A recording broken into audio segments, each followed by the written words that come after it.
And we are working in partnership with the Uganda-UK Convention, the organizers of the convention in London that has been taking place over the last 10 years every September.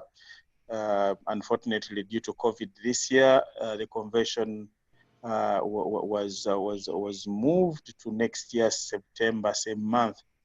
But we said we cannot skip the conversations, so we can use technology to connect Uganda with the rest of the world, and so that Ugandans across the world can discuss and put their minds together to tap into the opportunities that the agri-food industry in Uganda offers, both in terms of investment, but also in terms of skill.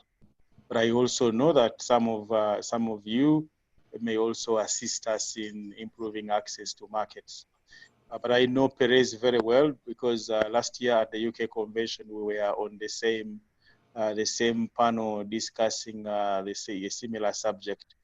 But we thought that since majority of us have been asking how do we access markets, we thought let's start with one of our own. Yes, she may not be Ugandan, but she's being a Kenyan, but she has also done a lot of business in Uganda. So it's because of that we thought that she has some great experience and experience that can help us. So Perez, in terms of your connection to our region, what are you doing with what are you exporting from East Africa or Uganda in particular? If you've done any business with Uganda, what are you exporting from Uganda, and what challenges are you currently facing? Okay, first of all, I'm not based in Uganda, so I would not be exporting from Uganda, import from Uganda. I'm based in the UK, just for clarification for those who don't know. I'm based in the UK, so what we import from Uganda originally, we had a big contract for dry beans, kidney beans, which we gave a very stringent specification around moisture content, aflatoxin, but that was in 2018. And since then, we tried to import fresh maize as well from Uganda, but again, we stopped that because of the issues of aflatoxin. Unfortunately, we do not import sweet potatoes from Uganda, mainly because we have our own farmers that grow specifically for us in your neighborhood in Kenya. But our intention was to actually expand that into Uganda, especially in the lake region. At the moment, we are doing developing a product for using tofu as an ingredient. So we have an exporter from Uganda who exports to us, as an importer into the UK. We are not a registered exporter in Uganda, but we're a registered exporter in Kenya and a registered importer into the UK. So that's what our position is. We would be very interested, and I think really, if it's there, we've been talking about issues of expanding, especially a supply of flour and orange flag sweet potatoes. We've talked about beans, and I'm sure these are some of the issues we've addressed during the convention, and met a couple of ministers and people in the government. But I think those have not progressed for various reasons. Yeah, of course, it's good you've touched areas like beans and sweet potatoes. In Uganda, there is an obsession with the traditional cash crops like coffee, cotton, tea, and of course, we now have fish. Maize has come up for the region, but not outside the region. So it's good that you have touched areas like beans, which are in a way are not taken that seriously. What influenced you to focus on these commodities that you're currently working on, as opposed to the traditional crops that we export from Uganda? We have, sorry, I didn't mention, somebody's talked about my sound. I don't know if you can hear me now. Maybe it's the way I'm sitting, my voice is not projecting correctly. And I'm also trying to play around with my computer to see if I can increase the volume. But can everybody hear me properly? I can speak up loud. I'm trying to speak decently. We can hear you very well. Now we can hear you. Without, Yes, we can hear you now. as if I'm Can hear you. across, the phone, yes. The question was, can you just repeat the question about what is it you're looking for, or you're talking about the traditional crops like tea, coffee? Yeah, because traditionally when you talk about exports from Uganda, people immediately jump on the traditional cash crops that the colonialists left with us. Mm-hmm. And maybe to a certain degree, things like fish. Recently, we have seen dairy products coming up again on the export side. But not a lot about potato, which in Uganda is taken as a poor man's food. And therefore, people are not interested in investing in it. But I can see you have seen that opportunity in such value chains that others here do not consider seriously. What influenced you to look at, to make the choice that you made in terms of commodities for importation from our region? It's a bit of a long question, but I'll try and answer it in 3 points. First, I want to address the issue of importing things like fish, for example, the protein-based products, beef, or maybe honey products of animal origin. Now, there's strict EU guidance in imports of these products from any African countries and from other parts of the world. And at the moment, as I know, for example, Uganda beef and Kenya beef, for example, or fish or other protein-based products are not allowed in the EU. And one of the major reasons is obviously the use of certain antibiotics that we use in farming some of these things, like fish, for example, or the plant foods. So already there's a restrictions on importing these products from African countries. On my selection of product is, I have a particular interest in sweet potatoes because my initiative is based on capability building. I've got an interest in social impact. That was my biggest motivation.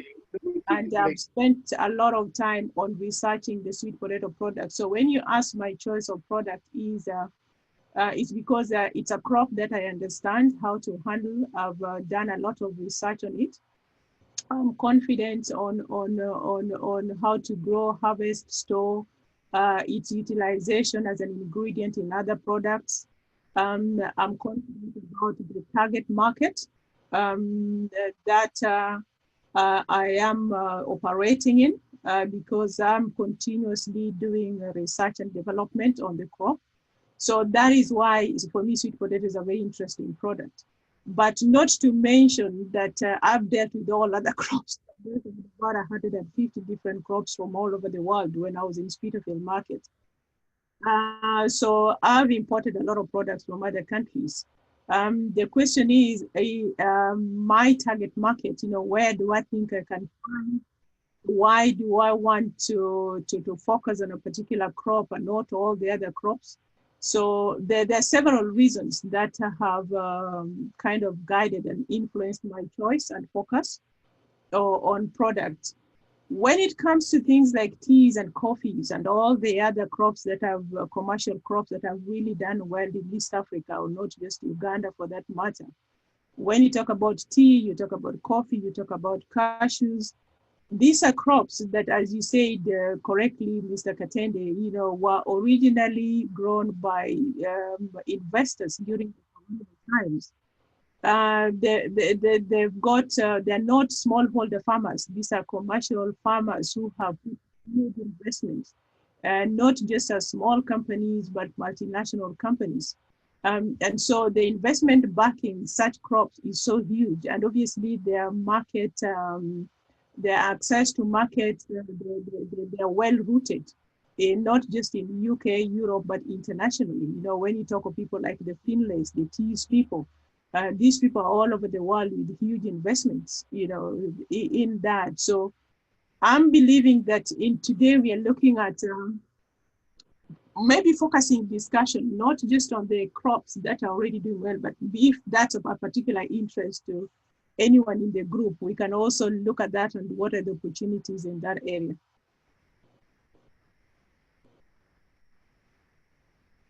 Hi guys, are you there? Yes. I had to unmute myself. Yes, we are. It's so quiet. So, yeah, we are giving you a chance to speak, and then Talk too much. Listen, if you let me talk, I'll talk until the cows come back home. Within the next 5 minutes, so I will open up the discussion so people can ask questions. Okay. But let me ask the last one, which is a general issue that we see among players like yourself, the issue of supply chain. Mm-hmm. How do you ensure continuous supply, whether it is the potato that you have, whether it's the beans?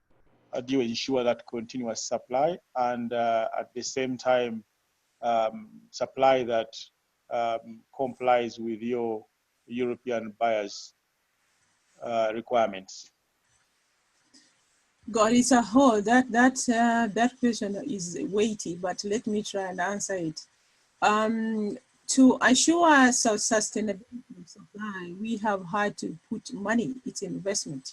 Money plays a big role in strengthening the supply chain, educating the farmers, but most importantly, and I think this is going to be a big part of our discussion today, is setting up the infrastructures required to harvest, store the crop correctly, and meet all the regulations or international standards that we adhere to.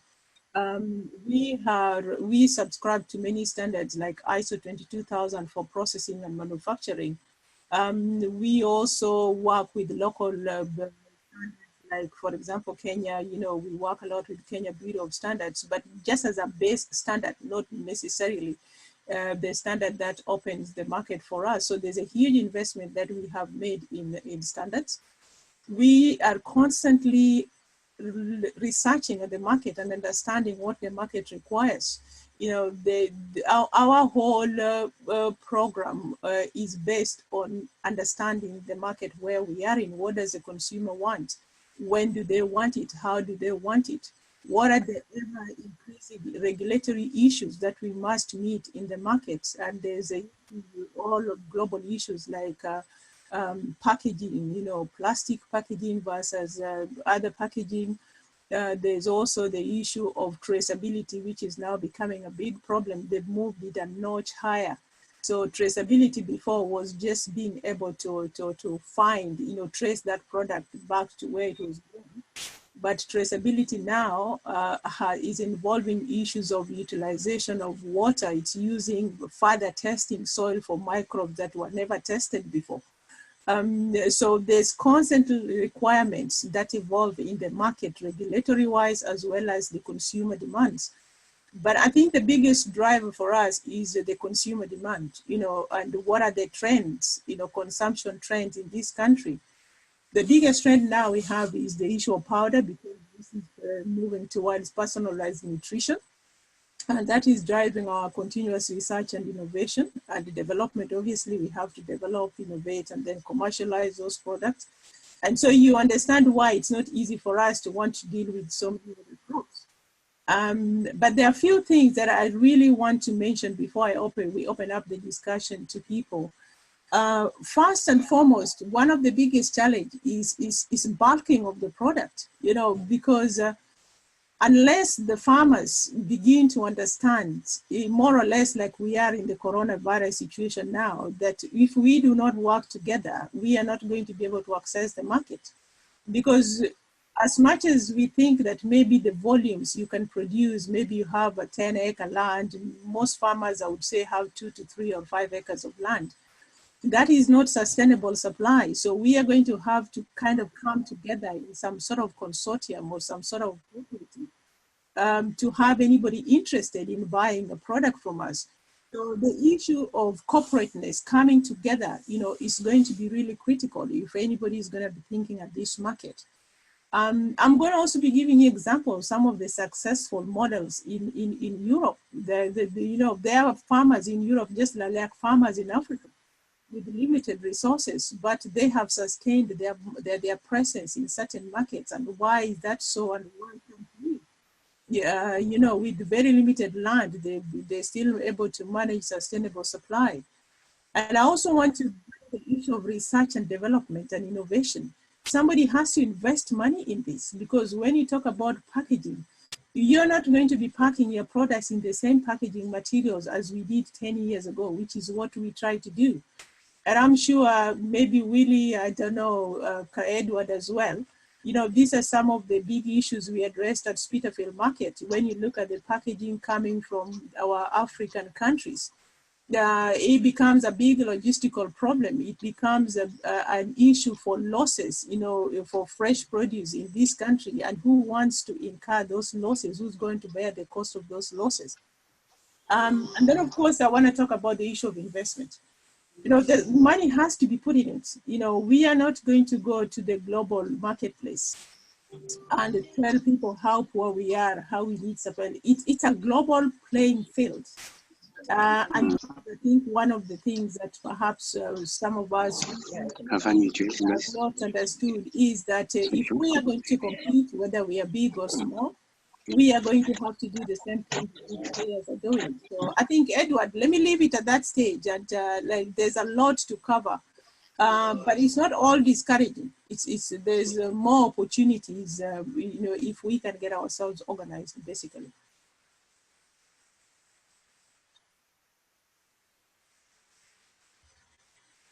Hi, Edward, are you there?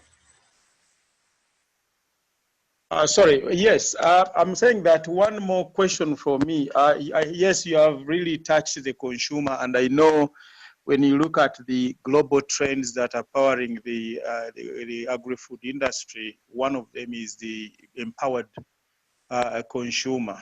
Mm-hmm. But we have seen, correct me if I'm wrong, but I've seen your product with the royal family in the UK, which I think is a very, very big achievement for you, Sakoma, and us as East Africa. But how can an East African supplier or exporter or an importer like you who is importing from our region create that kind of trust that the princes, the royals, the presidents, the prime ministers around the world can start serving our food on their dining tables?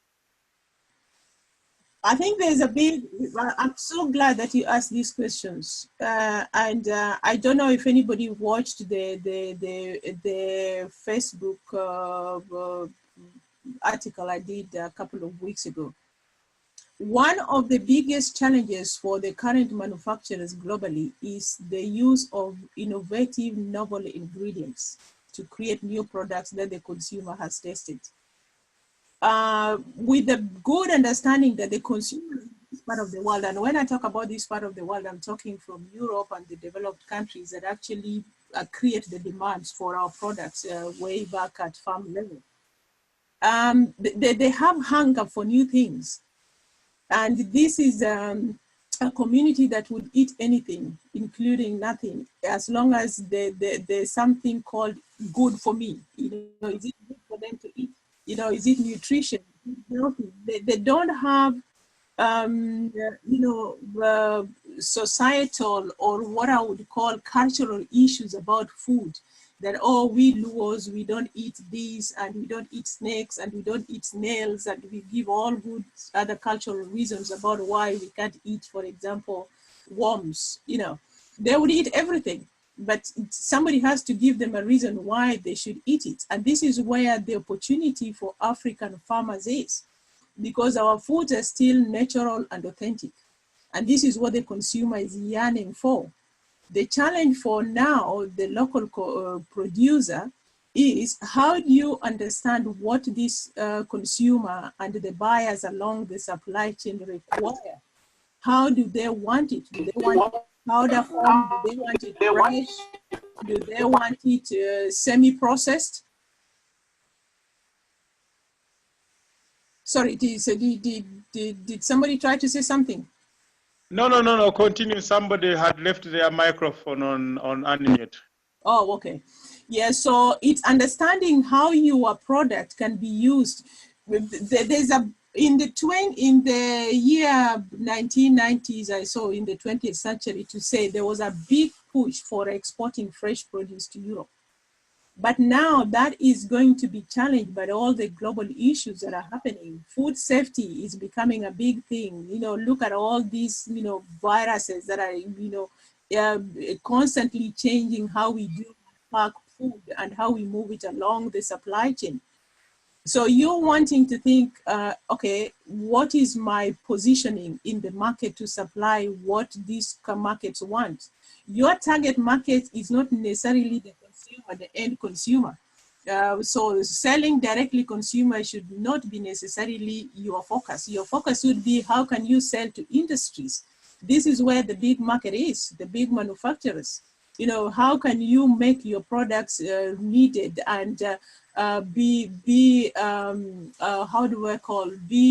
a critical part of products. If you look at the present report from all the large supermarkets, 20% in the next 5 years of what is going to be on the supermarket shelf is going to be some sort of product from West Africa.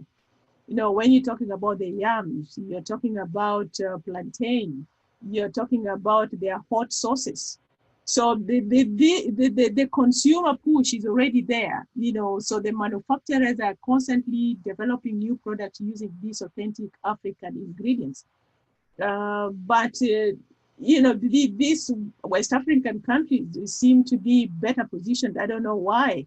But I think there's also an answer because if Willie, you done your research or Edward, you would notice that there's more or larger, maybe African supermarkets that are owned by people from West Africa.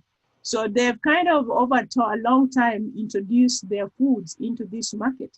And the traditional white and other ethnic communities and cultures are beginning to appreciate their food. But these are all different marketing tactics and different opportunities that they have taken advantage of. So my answer to you is the research. Well, you ought to do research and find out what is needed, and then we can focus on growing what is needed or what is demanded. In other words, not just needed, demanded. Oh, thank you so much, colleagues. I have had my chance to ask, and now it is yours. I will, by show of hands, if you put up your hand, I will go with whoever is on top. You can look at I think there are 3 dots on the bottom right corner of your handset. You have a button there for more. If you click on that, you can see 3 options. One is disconnect audio, raise a hand. So it's that's what you need to press, and I will be able to see your hand, and I can then take your question. I'm trying to connect as well, but just hold on for me.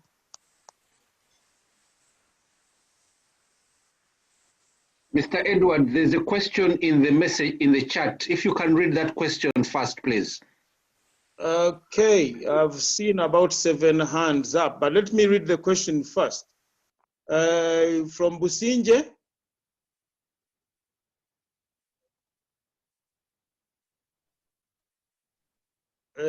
My name is Businje Christopher Amoti. I'm the chairman of Toro Agriculture and Tourism Associates here in Fort Portal, Uganda.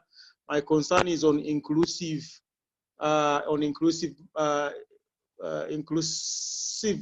in these international markets.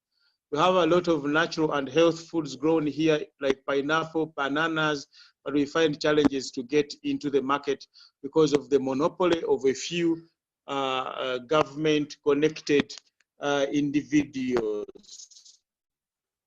I don't think that is a question, it's a comment. So, Perez, I think, is it okay if we take about 5 questions at a time? Or is that too much? That's too much. Oh, Make it 2 at a time. I think that's an interesting question that needs Or to be maybe answered. just 1 at a time would be fine. I think 1 at a time. No, let's do 2. Okay, Let's 2, that's fine. Okay, 2. Let me read the comment they have made. It's a comment, it's not a question. Okay. But they are saying that their concern is inclusiveness in the international markets. That there are a lot, Uganda has a lot of natural and health foods which we grow, like bananas, pineapples, but our people find challenges in getting into the international markets because of what they think is the monopoly of a few government-connected people. But I think that was more of a comment than a question. I think I'm wrong. Edward, that's a comment. That's a question. There is, who is on top? It's a comment, but answer that. Then the next one is Ronnie Apuli. Please ask your question or your comment. Yes, good evening and good afternoon, wherever you may be. My question is basically to do with understanding the trends, because I have listened to Perez, and she's talking about what has been happening in the markets in Europe and the trends that it is taking. Now, I am one of the people who thinks that the way that system is designed is normally designed to suit the system that is running now. But when you look at us in Africa, our model of agriculture, our produce, they are perennial. We cannot supply throughout the year if we are to maintain certain characteristics of our produce, to maintain their authenticity. For example, crops grow in certain times. When you try to change that, then you change its authenticity. You have to go and get some kind of engineering done to those products. Now, I was wondering, is there a way we can start thinking at how we can make our produce be marketable in the time when it is ready and in the way that we have it here? I'll give a simple example. Our avocado we produce here in Uganda, they are quite big, they are juicy, they are green. They have, when you go into the supermarkets and they give you the requirements of what avocado they want, we don't have it here. And yet, as a matter of fact, I have tasted that avocado in the UK supermarkets. Ours beats that avocado 100 and so many times. So how do we change the system from us meeting what they want to us promoting what we have? Just like the West Africans have done, like Perez rightly quoted. The West Africans have actually sold what they have to themselves in Europe because... Ronnie, I'm limiting you to a few seconds, please. We have many hands up. Okay, so I'm just saying that the West Africans are succeeding because they are trying to sell what they have and how they have it. And it is also assisted by the market in that they have many immigrants in Europe who are consuming these products. So they are supporting and creating demand. And otherwise, I don't see how we can enter those markets because we cannot fit in that system naturally and by virtue of our what we'd call comparative advantage. Thank you very much. Thank you. Thank you. Yeah, can we take one more? Daniel. Hello. Daniel, you have your hand up. Daniel's iPhone. Yeah, hello. Can you hear me? Yes, we can hear you. Madam Perez, can you hear me? I can hear you, Daniel, and I can see you in your big headphones. Okay. Now I'm raising a few questions. Thank you so much for organizers to put this together. I just want to request Madam Perez to stress on the point of traceability. What advice would you give to the small producers in East Africa or Africa for making sure that their products can be really traced from the producers to the supply chain within the UK if they want to really enter into the international markets, or also the advantages of traceability within the local market in Africa? And also, what advice would you give to the government to see that we can improve our supply chain and place warehousing systems in the UK?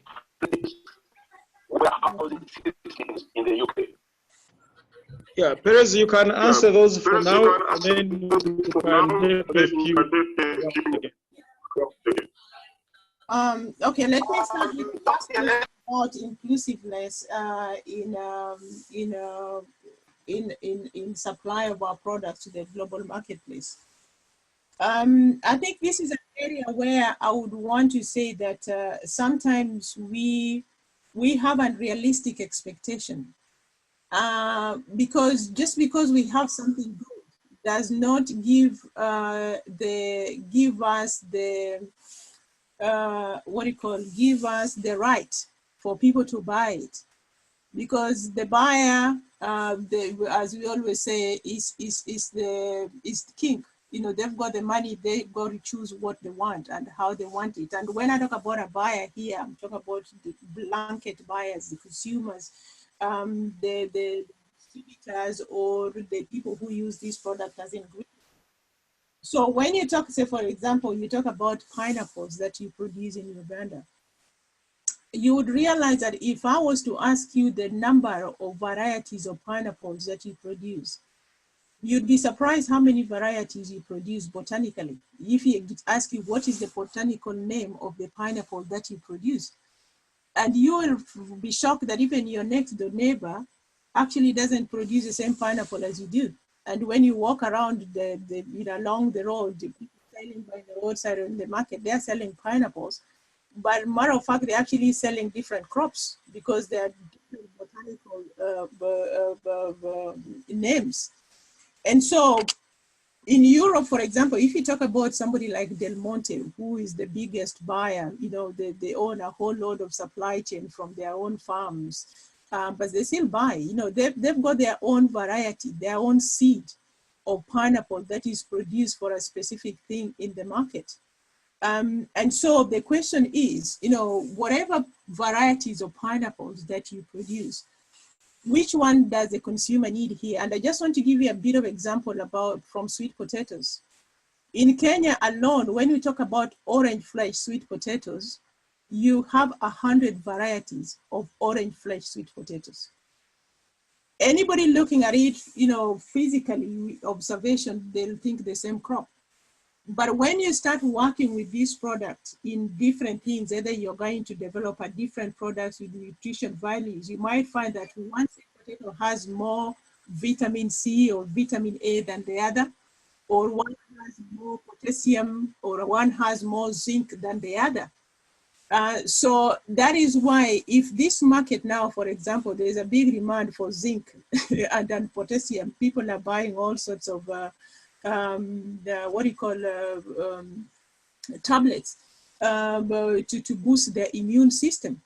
So if I say, okay, there's a big demand for vitamin C now, you know, so which of the sweet potatoes has a high level of vitamin C? And so translate this into the pineapple. So a question is, locally as a pineapple grower, is find out how many varieties of pineapples are there and which one is being exported by whatever who it is, whether dominating the market or they're just unfairly, you know, not competing fairly with the local producers. When you talk about bananas in Uganda, again, I know Matoke is really pushing into the European market because of its nutrition values, not necessarily nutrition, but its health benefits. But when you talk about other bananas, like the small apple banana, a lot of maybe white people don't even know what apple banana is. You know, I remember there's a time we took apple banana to one of the schools and the kids thought it was a toy. So the question is, you know, whatever you think is of nutrition value, who is in your market that is creating awareness of the benefit of that particular crop to begin to interest the consumers to ask questions to see how they could potentially either consume it directly or buy it.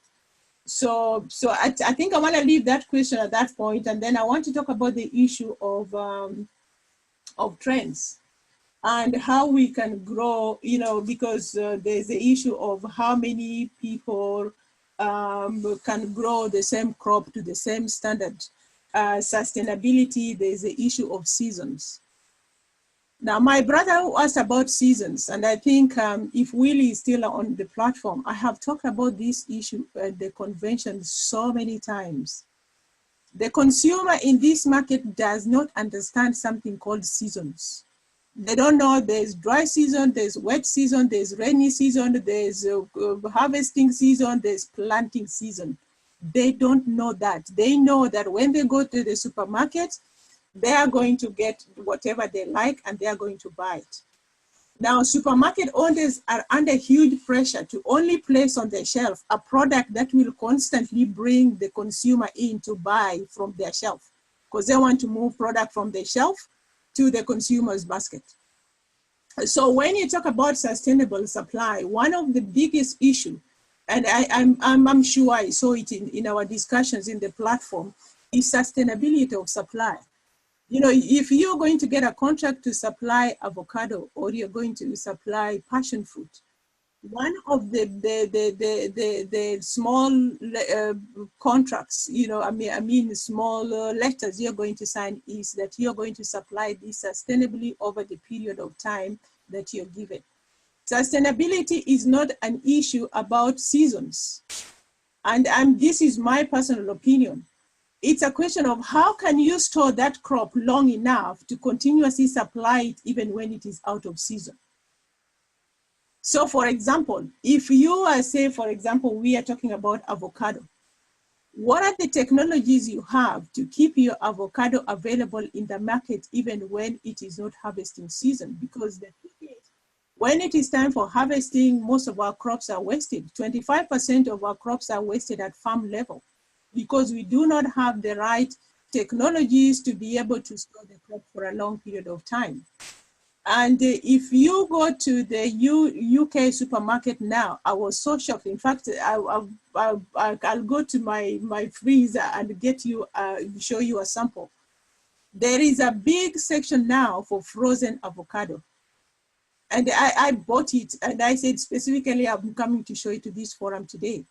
Now, frozen fruit is one of the technologies that is used to keep the product in supply for a long period of time in and out of season. So the challenge for you as a farmer who wants to access this market is what are the technologies you're going to use to make sure that your crop is available throughout this? Because the market that you're looking for does not understand season. They don't understand crop failure.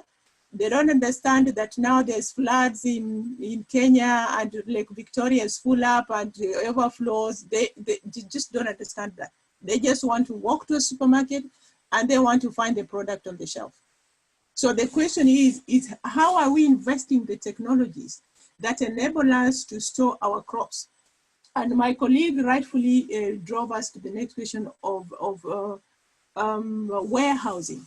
You know, we cannot supply this market by harvesting, packing, and running to the market.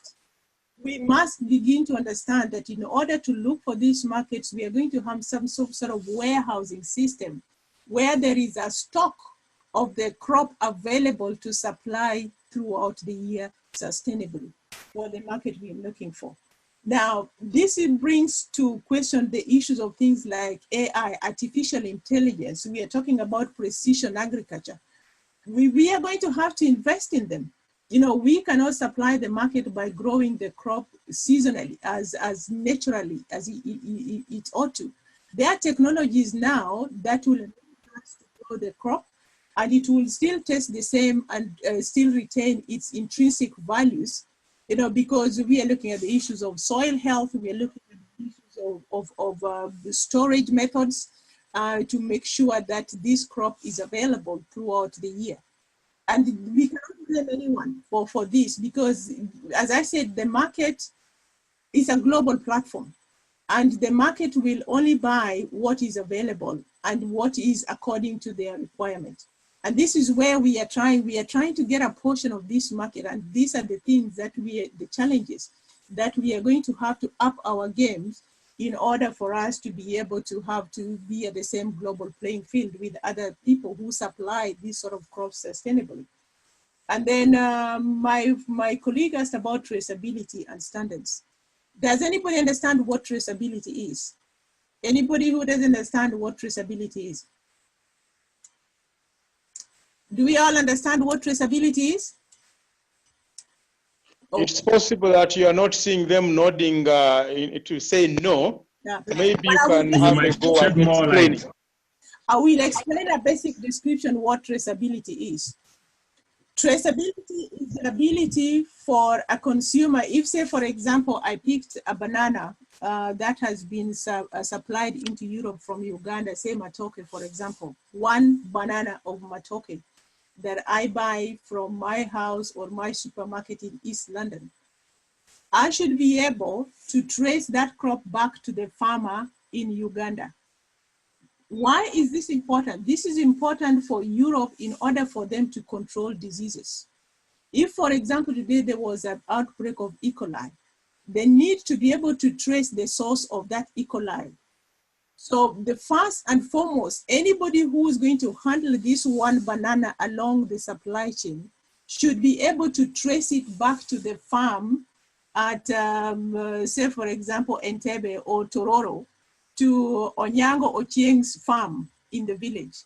Now, to be able to meet traceability, there are standards that help you to meet those that traceability requirement. It's a requirement by EU, by law, that you should be able to trace your products back to the farm. There are several standards. They say, for example, if you're working towards a BRC standard, so these are certifications that you are audited for on a yearly basis.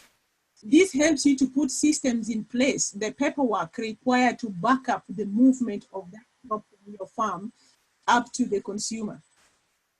There are also blockchain traceability, but these are damn expensive, traceability systems that as a producer, along with your supply chain, your logistic companies, your exporters, your shippers, your distributors at this end should be able to manage all along the supply chain. So as a farmer, one of the challenges that you're going to face is, what traceability system are you going to use? There are several of them. Most of them require additional investment. Most of them would work on an IT platform, for example. It's a lot of paperwork that you need to keep. So being able to read and write is a really important part of it.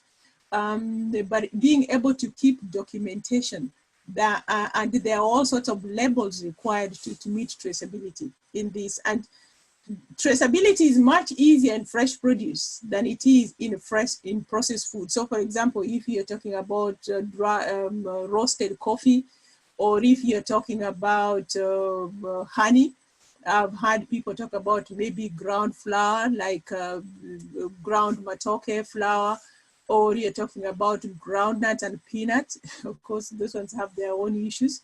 But if you were to attempt to export peanut from Uganda to UK and get it in the market, you'd have to trace from where you grew the peanut, how it was harvested, how it was stored, how it was processed, the ingredients, the preservatives, the packaging, all up to the shelf in the market. And this requires a system to do that.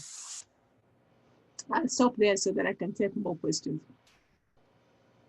Thank you, Perez. I have been scrolling through the participants list, and I'm seeing some big people in our midst. While you were talking about, for example, sustainability and traceability, one country that has done this very well is Ireland. And I know the Republic of Ireland, and I know, because I've been there, their food-wise strategy is all centered around the issue of sustainability, which has actually now made them a native exporter of beef and dairy and other products.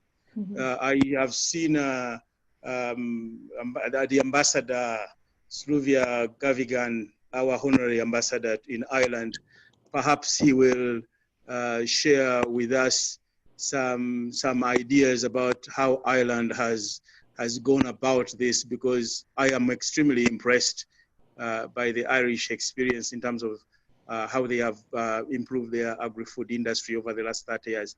Just to put in context, of about 30, 40 years ago, they were almost where all of us in Africa are. But they have turned that around and have become a very big player in European agri-food industry. So, Ambassador, you're welcome. But please prepare a few seconds. You can share with us now or later on when you're ready. I'm also seeing Ambassador Leonard Mugerwa, our Deputy High Commissioner in the UK. Sir, you're welcome, and I know your office is doing quite a lot to enable our exporters in Uganda access the UK market. But please also feel free to chip in anytime you feel free, because these are things that you deal with regularly. I will now come to Mr. Evarist Kayondo, the chairman of Kasita. I've seen your hand has been up for quite a long time. You have the floor, sir. Thank you very much. Thank you, Edward. And thank you, Perez, for that elaborate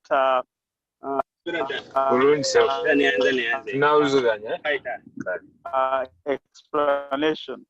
I have just, and they have an office in Kampala, because I'm based in Kampala, and I wanted to see whether we can interact with them in Kampala, and if we have farmers to get started on this long journey, so that we can see how we can liaise with them.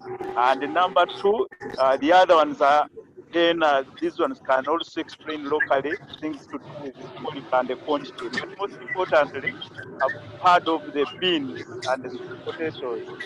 These, especially the beans, do we expect, do you want or do you export fresh beans or dry beans? These are my two questions. Thank you very much.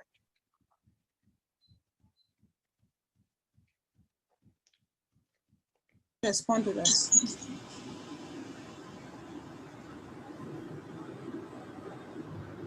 Edward? Oh. Are you going to take another question, or should I respond to that? No, let's take a second question from Sen Port. Okay. Hello? Yes, we can hear you. You hear me? Okay, my name is James Senyangi. I'm calling from Canada. My question is, okay, I've seen, I have two questions. The first one is their website where we can find resources of, let's say, different companies listing the products they are exporting outside the region, East African region. Let's say they are exporting to Middle East, Europe, North America, and then they show the standards that they have the certification from those regions.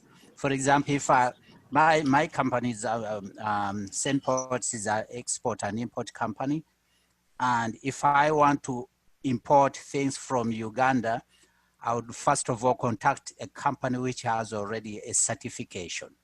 Because to give you a certification means that you have met the standards of whatever the country is requiring, let's say Canada or US. You have the standards. You have standards in manufacturing, or have the standards in packaging and shipping and so on, so that I don't go to this other local wholesaler to start wasting my time with a product which will be rejected. So now is there a website of resources? That's number one which also has the standards, mentions the standards, what standard certification they have. So my second question is, when are you having an exhibition which is more of import and export focusing on the international level. For example, in February, I was in Uganda in January and February, and I attended the Expo Harvest at Nambole Stadium, and I gained a lot, but it didn't meet what I wanted, my needs. My needs was about exports and import, and most of the content there, the people were focusing on growing and harvesting within the East African region. And I saw a lot of problems because, let's say somebody is exporting beans to Southern Sudan. Some of them have even some soils and some little particles which are not beans. So such things, those are the issues. Those beans, for example, they cannot be exported to Canada. They'll be dumped there and what. So so that's my my question, that are you or any of you expecting to organize a major expo harvest, or instead of expo harvest, or expo import, or export, expo exports, expo exports. So that's my word. So to give you just a little bit background here, for example, first of all, my intention was one time I had my companies are like 1.5 years old. Can you please make it quick, because there are so many hands up? Yeah. I wanted to import pomegranates, but I failed. There are no pomegranates in Uganda. Yet this is a value-added item. High value crop which can easily grow in Uganda. So right now I have problem of importing from companies which are agro-based. For example, Uganda breweries, their products come from the farmers. About 80% of their inputs, raw materials, coming, let's say, Uganda, Waraji, and so on. I wrote to them about being the agent or representative in one of the provinces of Canada, and they haven't even replied me. And I'm trying to import things from Uganda to help these farmers. No reply. And these are manufacturers who want to sell, who are looking for market. They have a lot of Uganda Waraji pineapple and so on, gin and so. And I will have a certification to import in one of the provinces, because here the regulations are very stringent. I cannot import directly from Uganda breweries. So those are the problems. I'm going to end you there. I'm done. I'm done. So we can give other people a chance to speak. Of course, I'll quickly just give some info. The Uganda-UK Convention has done many sessions since I think 2010, over 10 years. And if you can do a Google search, YouTube search, you can see they have a YouTube channel where different videos have been recorded over the course of the last years. And a number of these are talking about imports and exports. But also in Uganda on the export side, yes, different players, the Private Sector Foundation of Uganda, almost every year organizes shows or expos on how to access international markets. And so is the Export Promotions Board. So we normally have these in the country, but perhaps they are not well publicized. But now that we have these kind of platforms, anytime these come up, we'll be able to promote them as far as possible. But Perez, you can have a go at the. Okay. I'll start with the first question about the standards for Canada, for example, or EU. Different economic zones have different standards. And say, for example, EU standards, I know today we were more focused on EU, But when you compare the standards required for food for EU or for US, which have FDA standards or required for Canada, they would level to be quite similar, you know, because these countries trade with each other based on what we call the World Trade Organization standard, the Codex Alimentary standards. And each country, to protect their own consumers or each trade bloc, adds the additional protection they require to ensure that they protect their consumers from any harmful foods entering the country. So that's why you find that sometimes a food product that is able to go into USA, for example, might not be allowed into the EU, basically because the regulations are different. But they are still stringent. And today, I think my focus was on the EU regulations and standards as opposed to just all the global regulations. Now, I want to stress something about local importers, local exporters. There is no farmer or that would be able to just pack up their produce and get it onto, what is it, Brussels airline or Uganda airline that comes to UK, you know, from Uganda or from other parts of the world, and just send it to this country. There are regulatory channels that must be followed when you're exporting produce. First, because there are tax issues, you've got to pay local taxes, and of course there are other taxes internationally. There are forms that need to be filled in for traceability. There are forms that need to be filled in to authorize the export of that particular product. So that is why when you're talking about working with exporters, your exporter in Uganda as a farmer, the exporter that buys your crops or that you supply, or you as a farmer, if you want to register a farmer group that registers as an exporter group, there are regulations that you'd have to adhere to. There are standards, there are things that you have to prove before you can be a registered exporter. For example, you'd have to prove that you have a proper clean warehouse that meets the standard required by the country you're going to export to. You're going to prove that your crop has been handled to the standards required by the EU. For example, the use of fertilizers and certain chemicals that are not allowed in the EU. So one thing I want to stress to you today is that once your crop leaves your country, whether you are in Uganda, Tanzania, South Africa, it is no longer your name on the crop. It's the country's name that is on the crop. So when it lands at Heathrow Airport, which we now call the port of entry, when that crop is rejected, it is not going to be Onyango Joseph exporter's crop that is rejected.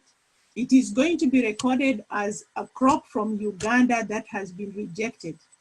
Every rejection that takes place at the Heathrow Airport entry is logged in against that country. You're only given a certain number of rejections before the country is totally blocked from importing that product into the UK or EU. And that is why the local export agencies take extra responsibility to make sure that whatever crop that they will authorize, either by issuing what we call phytosanitary certificates, is a crop that they have ascertained meets the standard required by the market here.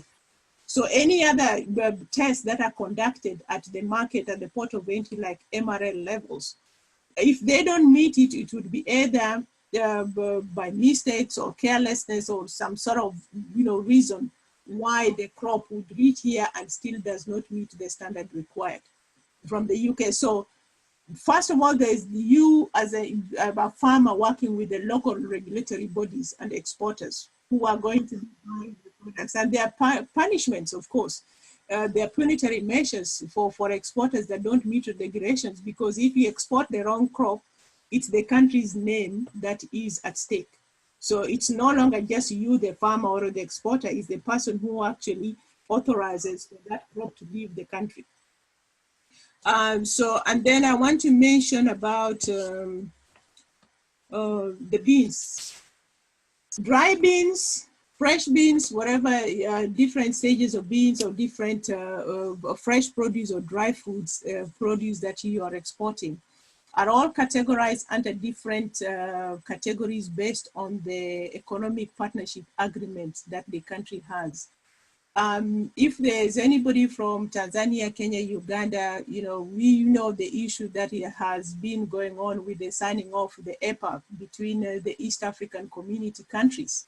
Now, those issues actually affect you directly as a farmer or as an exporter, because those agreements determine whether your crop is going to incur additional taxes, when they are exported to this country or not. So the reason why I bring this is because when you talk about beans, the definition of dry beans and fresh beans, there's usually maybe a very small difference. Let's say, for example, what is it called? Groundnuts. This is a very live example for me. For example, if you export your groundnut with a certain amount of I would say wetness or water content, it is considered fresh produce.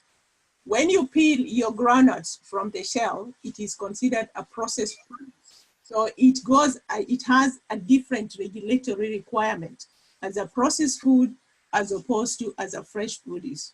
So it's understanding all these little differences, that enables you to now focus on, do you want to focus on the fresh produce market? Do you want to go into the processed produce market? Or do you want to process in what they call the composite? Composite is you can mix two products that will be used into this country as an ingredient to complete another product for this country. So I think for the purposes of this meeting, one of the most important things we need to realize, it's not going to be like a blanket benefit for each crop. Each crop would have to form its own market strategy because it's going to be targeting a different consumer audience. And that would require different marketing strategy, a different entry strategy, different packaging strategy or requirements or innovations and technology that would enable that product to reach here. Edward, are you there? The other questions that were raised. Okay. Sorry, yes, I'm here. Yeah, Madam Sylvia, Ambassador Sylvia, sorry I said Mr., but I'm really, really sorry. But I can recognize your face. Please forgive me. But I will give you some time, maybe in the next few minutes, so you can tell us the opportunities Uganda can have with Ireland. I really, like I said, I'm very, very impressed. And Ambassador Mgerwa, also please prepare to say something to your people. Perez, let's take 3 more questions and then we can give the ambassadors time to, as our ambassadors, to tell us what also they can add. The first question is Galaxy Tab A. I don't know who that is, but you know yourself. Please ask your question or your comment.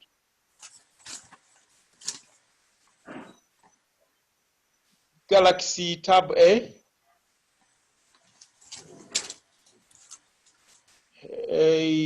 No response. Elvis Osmegi. Elvis? Yeah, hi. Yes, I'm here. Hi, good evening. Yeah, my question is just a simple one. I mean, listening to what the presenter has said, it's quite impressive. It's a lot of rules and regulations which you need to meet to be able to export. What we are looking at is for the small local farmer who has opportunities or who has some sort of equity and has invested and wants to grow. And eventually the local market is too small for them, but they want to go into the export market. What opportunities are there for them to get into the market? Because it's a market that is dominated by few. How can they break into the mold? And is there any advice you can give them that could help them? Because, for instance, I understand from the cooperative side, you can look at the cooperative side, which a lot of, for instance, Brazil, a lot of people with the sugar, a lot of cooperative came in together and they've grown massively based on the fact that a lot of farmers came together and did a cooperative and they've expanded. But for the small farmers who has an opportunity to grow, but they're bigger than the local market, but they want to get into the export market in Europe or wherever. What opportunities are there for them, and how can they break into this? Break into the cartel, break the cartel that already is currently existing, should I say? Thank you, Elvis. Anne Kazungu, your hand has been up earlier before everybody else. Hello. Can you Yes, hear we me? can. Yes, Annie, we can. yeah. Okay, this is Anne. No, my question earlier was about traceability, and I think the presenter answered it. Thank you. Oh, thank you very much. Perez, as you answer Elvis's question, there's another question in the chat. It's more of a speculative question about the importation climate post-Brexit. Do you think that after 31st December, the bar is likely to be lowered by Britain?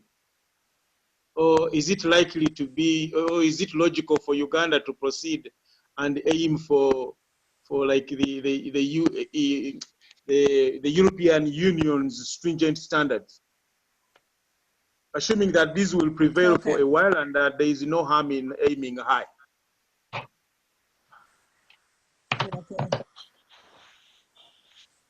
Okay, I think I'll start with answering the first question about the opportunity that exists for local farmer.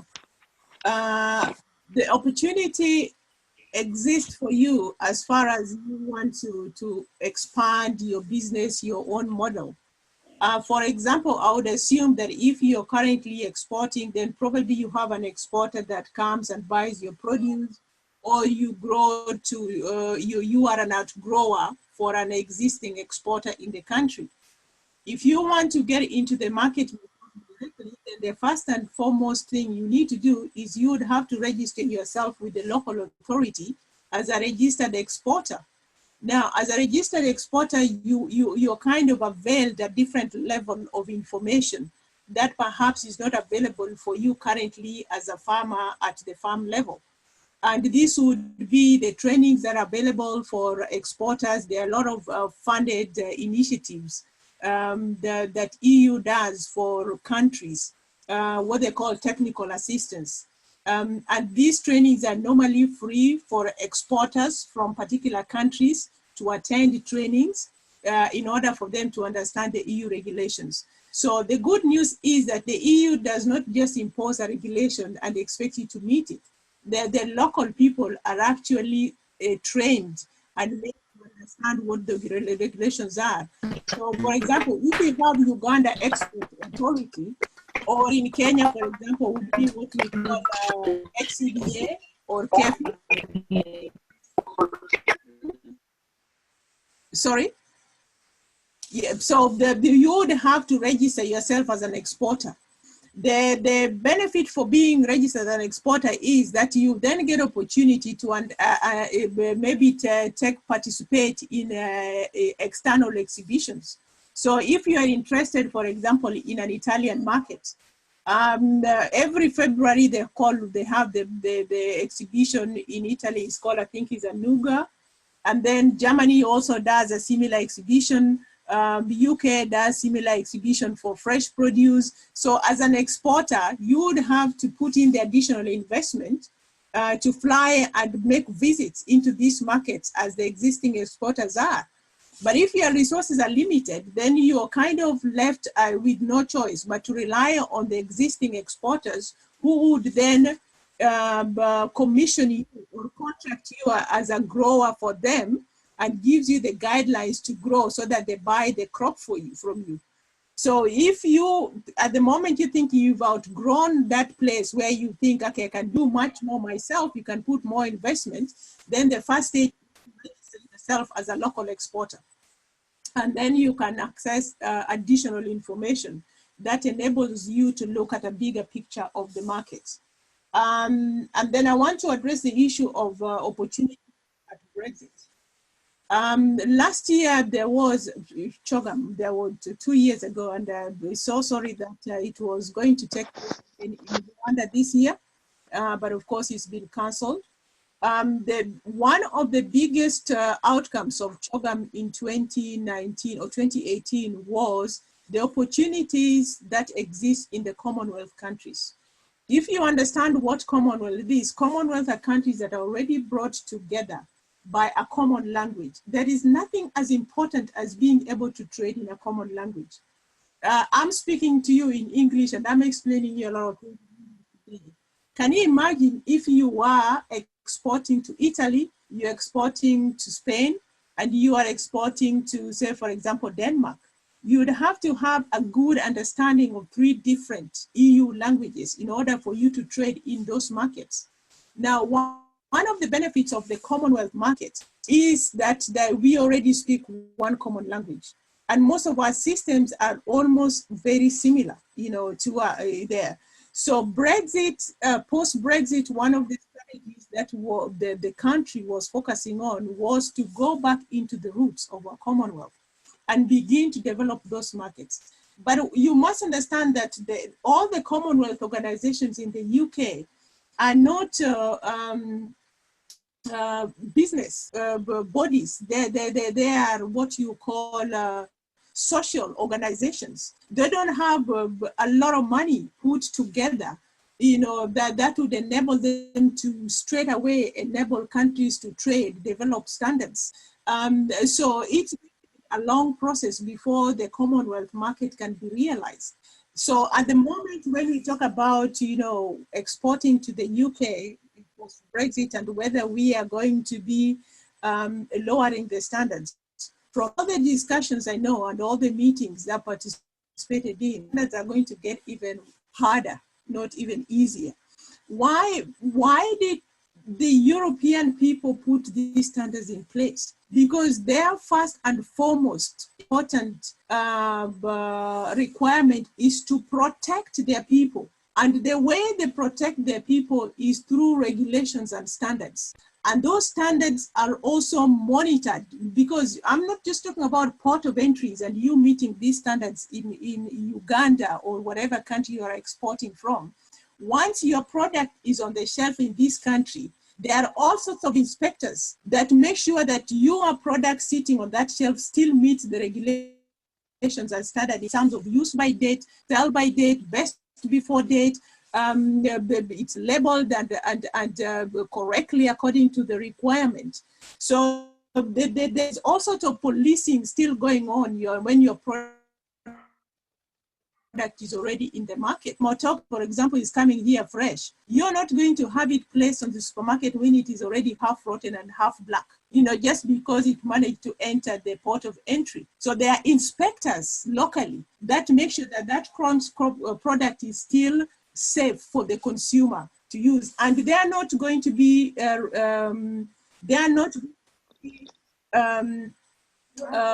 relaxing on these standards, because don't forget, we are not part of the EU, but we are still going to be part of the European Economic Commission. So the people, the movement of the people is still going to be the same, and the protection for the people are still going to be the same. And the UK was a big contributor to the current EU standards. If not, it's assumed, or it's been said that 60 to 70% of the EU regulations were actually formulated by the UK. So I don't think they're about to drop all these and begin to spend money on developing new regulations. That is my own personal thinking and what I see happening. So it's not going to be any easier. The question is, set your bar to that level that you can meet your EU standards, because don't forget, when your product is already in the UK, there are going to be opportunities for you, for exporters in UK like us, to export the same product to be the same standard to other EU countries like Germany, France, and Spain. So we'd still be requiring you to meet those standards in order for us to re-export the products to other countries. Edward, are you there? Thank you so much, Perez. There's so much to say, guys. There's so much. It's just, you know, this is not a 1 or 2 hour meeting. This is a 1 year meeting, as you can imagine. Yeah, but it's very, very educative. I am seeing, of course, many faces I've not seen in a long time. I'm also seeing some very good friends of the Uganda-UK Convention. I've seen Mr. Ibrahim Bogere of KPG Group.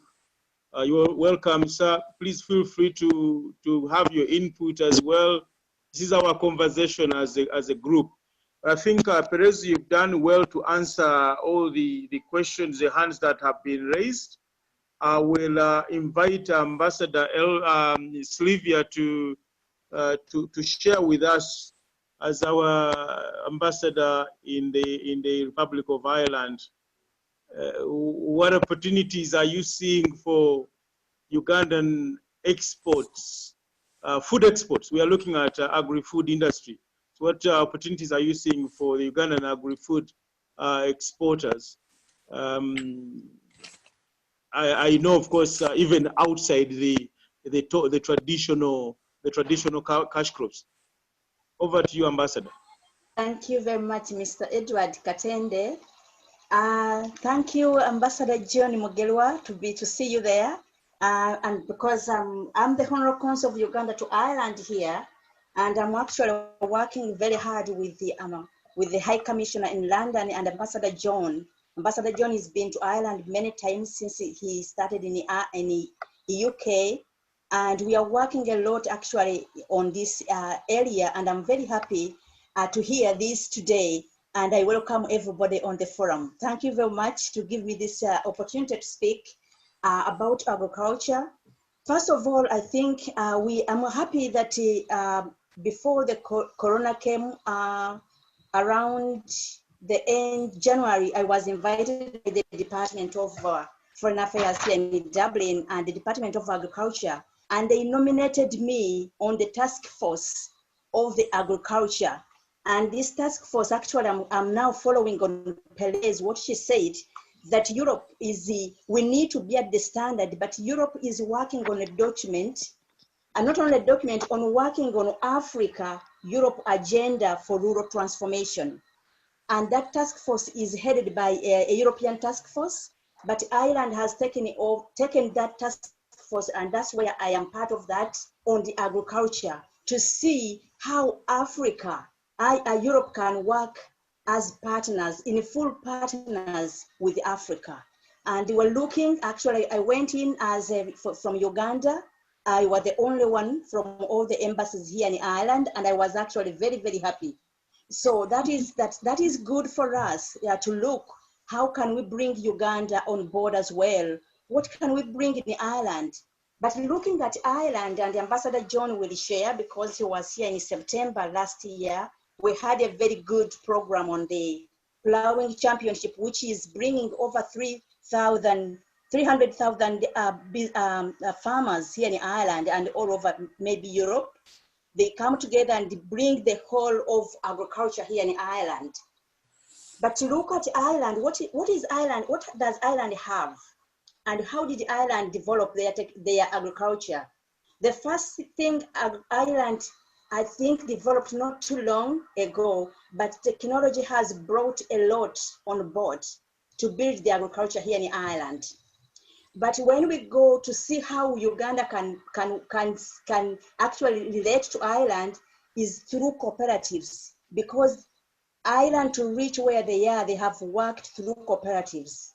And any business that wants to go to Uganda from Ireland, they want to build on that, to have a cooperative, to have a one voice, to speak together as farmers.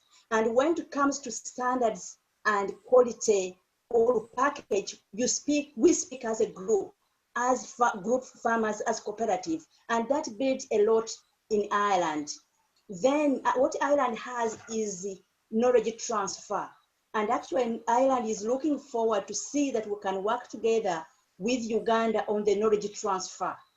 Ambassador John will add on that, because he has been here a few times and we have been discussing on that. How can Uganda benefit from what Ireland has?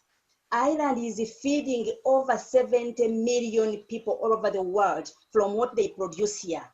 Looking at what we are here, what we have in Uganda now, I think we can actually feed. I don't know how many millions of people we can feed if we put technology together, if we have irrigation around, if we have the cooperative, rural communities come together. I think there is a lot we can offer, and there is a lot we can learn from Ireland.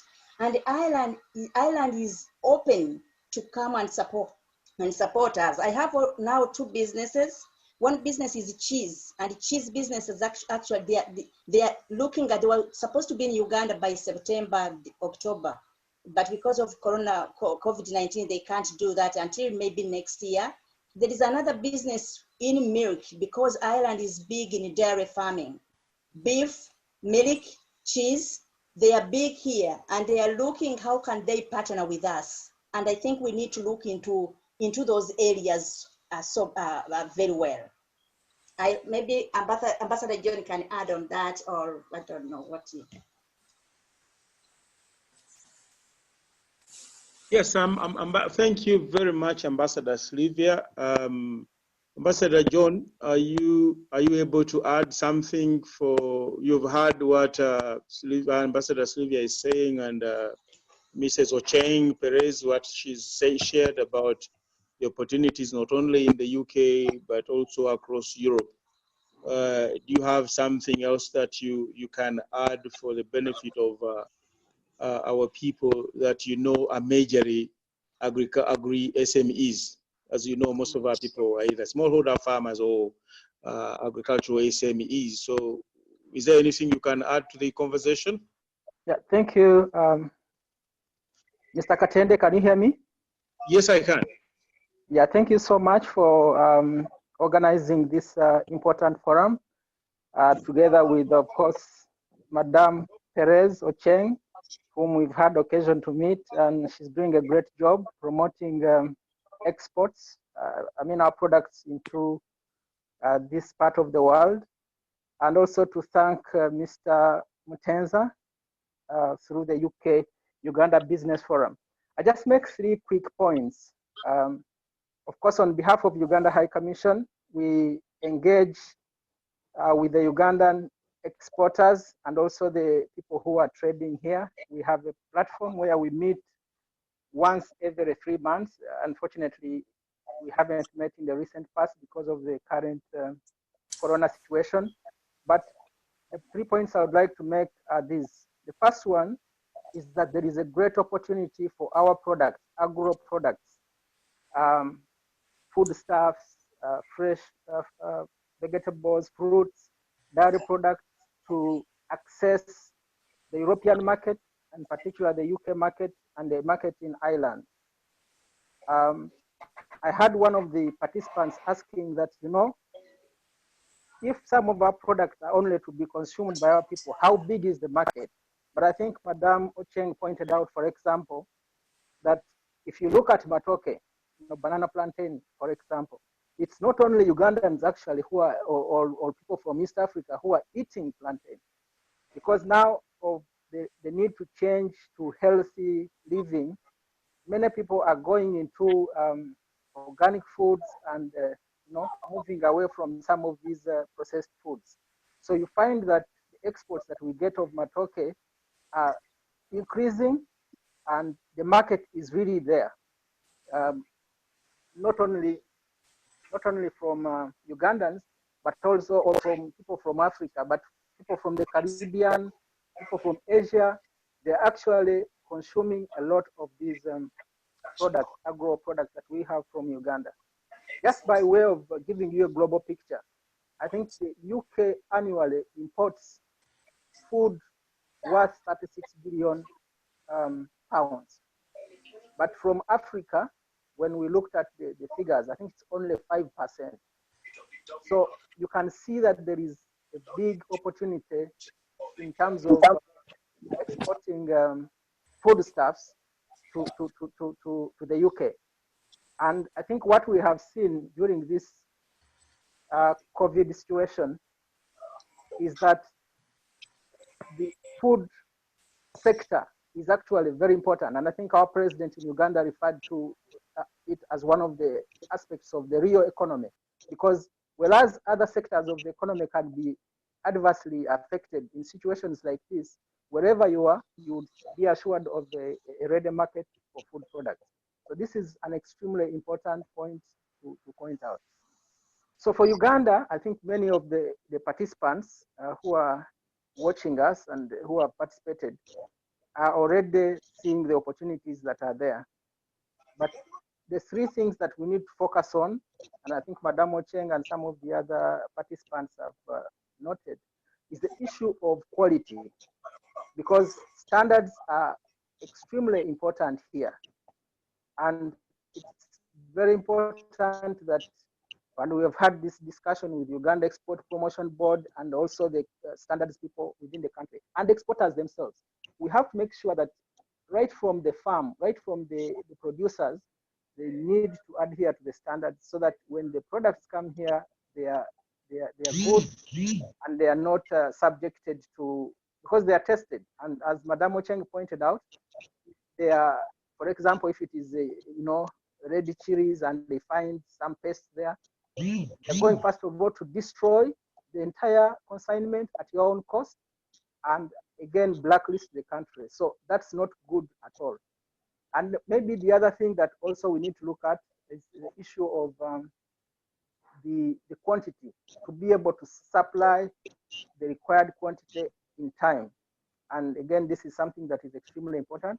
As producers, whether you are large or small scale, I think it's important to organize yourselves in some kind of cooperative so that the supply, the amount required can be produced when it is required. And I think also the other important thing is to make sure that when the exports are being done, the paperwork is prepared in good time, so that by the time the assignment reaches at Heathrow, the preliminary paperwork has been done. We've had some issues, even recently. We had an exporter from Uganda who had a consignment of over 10 tons of produce from Uganda, and it was held for quite some time. I think it was almost 6 days. But the issue was initially that the paperwork didn't arrive in good time. So all those things are extremely important, but I think it is also, we had discussed this with Madam Ocheng when we met with the team that had come from Uganda to look at the opportunities. We had a team last year in September, which came and we went to the various, we went to Spitalfields Market here in London, we went to Smithfield Market in Birmingham, and everywhere you could see that the market for Ugandan products is there. But there are some challenges that we need to look at, especially issues of the quality, issues of packaging, the way we package our things. If you compare with the way other countries are packaging the product, we still have a lot to do there. And I think this is why forums like this, platforms like this are extremely important, so that you can hear from the practitioners, people like Madam Ocheng and others who are based here. We have KK Foods who are represented here, and others can share with their practical experiences. Madam Sylvia Gavigan from Dublin talked about the opportunities that are there in Ireland. If you look at Ireland, what they have been able to achieve from their agriculture sector, it's incredible. But because they focus on quality, they do a lot of tracing, because I think the issue of traceability is extremely important. Because of the fear that governments here have about the concern, the priority that governments put on the health of their citizens. They want to be able to know that if this product is coming into this country, it has been produced in the right way, the sanitation is good, you can be able to trace, for example, if it is like Madam Ocheng said, if it's a package of bananas, it should be packed in such a way that there are some labeling that can be, this number can be traced to a farm right in Luwero or in Mbarara or Masaka, wherever it was produced. So these are some of the things that we have to look at. And of course, it will require capacity. But in the meantime, the opportunities are there. The other challenge that has been there is the issue of the cost of freight. And I think this is maybe something that, I don't know whether I missed it, but in terms of the logistics for getting the exports into this market, I think the last time we had a discussion with the Ugandan business people here who are importing foodstuffs here and distributing them. They told us that the average cost for a kilogram of produce is like 1.3 from Uganda, but for the other countries, Kenya and Rwanda, which have direct flights, I think it's slightly less. So that makes it very expensive. And if you have very few people exporting on themselves, and they may not get the benefit of this of scale. So maybe Madam Ocheng could throw some more light on this. But for Uganda, we definitely hope that when Uganda Airlines gets this the Airbus and starts the international flights, London is going to be one of the priorities. The process is already underway, and we are hoping that cargo freight will be a priority, because now we are seeing increased demand for Ugandan agricultural products into the UK market. Regarding the quality, we do not think that the UK standards are going to be any less stringent even after they have left the EU. So the advice would be that we still aim to have very high standards, to meet those high standards, so that then we can be able to, even if it means fast exporting to the other countries, then it would be easier. I think in the past, most of the exports, agriculture, were going through, I think, Belgium, and then they would be transshipped here, because I think the regime, inspection regime there was less stringent. That may not happen now when the UK leaves it has already left the EU. So I think these are some of the points I would like to make, but we had discussed as a mission with Madam Ocheng. I think it would be good at some point to have an arrangement where, okay, this is a good platform, but we can organize, say, a 2-day seminar where we can have people like Madam Ocheng and others, and they talk directly to the producers of some of these products that need to be exported here, so that they get to know the do's and don'ts, so that when the products come here, they stand a good chance of penetrating the market and earning us the much needed foreign exchange. Otherwise, the opportunities are there, and we are working very hard with the Uganda Export Promotion Board, and even individual exporters within Uganda. And our offices are always open. I think I'll stop here. Once again, thank you very much, and hope you are all keeping well under these difficult circumstances wherever you are. Thank you. Thank you, Ambassador John. You've touched something on freight charges. I hear that one of the biggest drivers of freight charges for Uganda is mainly the ground charges, ground fees at Entebbe. Perhaps as our ambassador using economic diplomacy, we would probably ask you to help us look into that.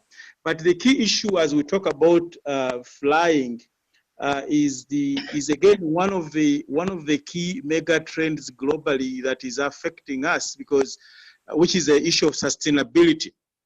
For example, European consumers have had. I was in Germany in January, and the issue with avocado was that a lot of the avocado is being flown in, and the consumer is starting to prefer avocado that was shipped in because of its impact in terms of carbon credit. Yeah. That puts us at a disadvantage if we are to deal with fresh produce, and the only option we have is to fly with Uganda Airlines or somebody else. And that in a way, the trend is kind of changing against us. Is there a way you guys, either Ambassador John, Ambassador Sylvia, or Perez, whether this is something that you have seen in where you are, because I saw that in the UK, I mean in Germany, but I also spoke to one avocado importer in Ireland, in Dublin, and they were saying something similar, that the future may be working against all flown in fruits. But is this something that resonates with you guys wherever you are, and is this something that we can do something about? Maybe if I can just quickly make 2 points. The first one about the handling charges at Entebbe. This is something that has been highlighted to us by some of the importers here, Ugandan business people. And this is something that we have also already highlighted to the government authorities in Uganda. It's something that should be addressed. Secondly, about the freight and the method of delivering the products to the market. Of course, it is cheaper if you can deliver by sea, but it also depends on the perishability of the product. That is why most of the time it's the air transport that is being used. But I think we need to look further into processing some of these products so that they can have a longer shelf life, as Madame Ocheng pointed out. I had one of the participants saying, we have very sweet pineapple, but when we try to export it, they don't like it. First of all, it is very big. You have to appreciate the fact that some of the families here are nuclear families. So if you bring this 5-kilogram pineapple, somebody will not probably be able to, first of all, it will be expensive, but it is also very big. And after they cut it, maybe after refrigerating it, it will not be as fresh.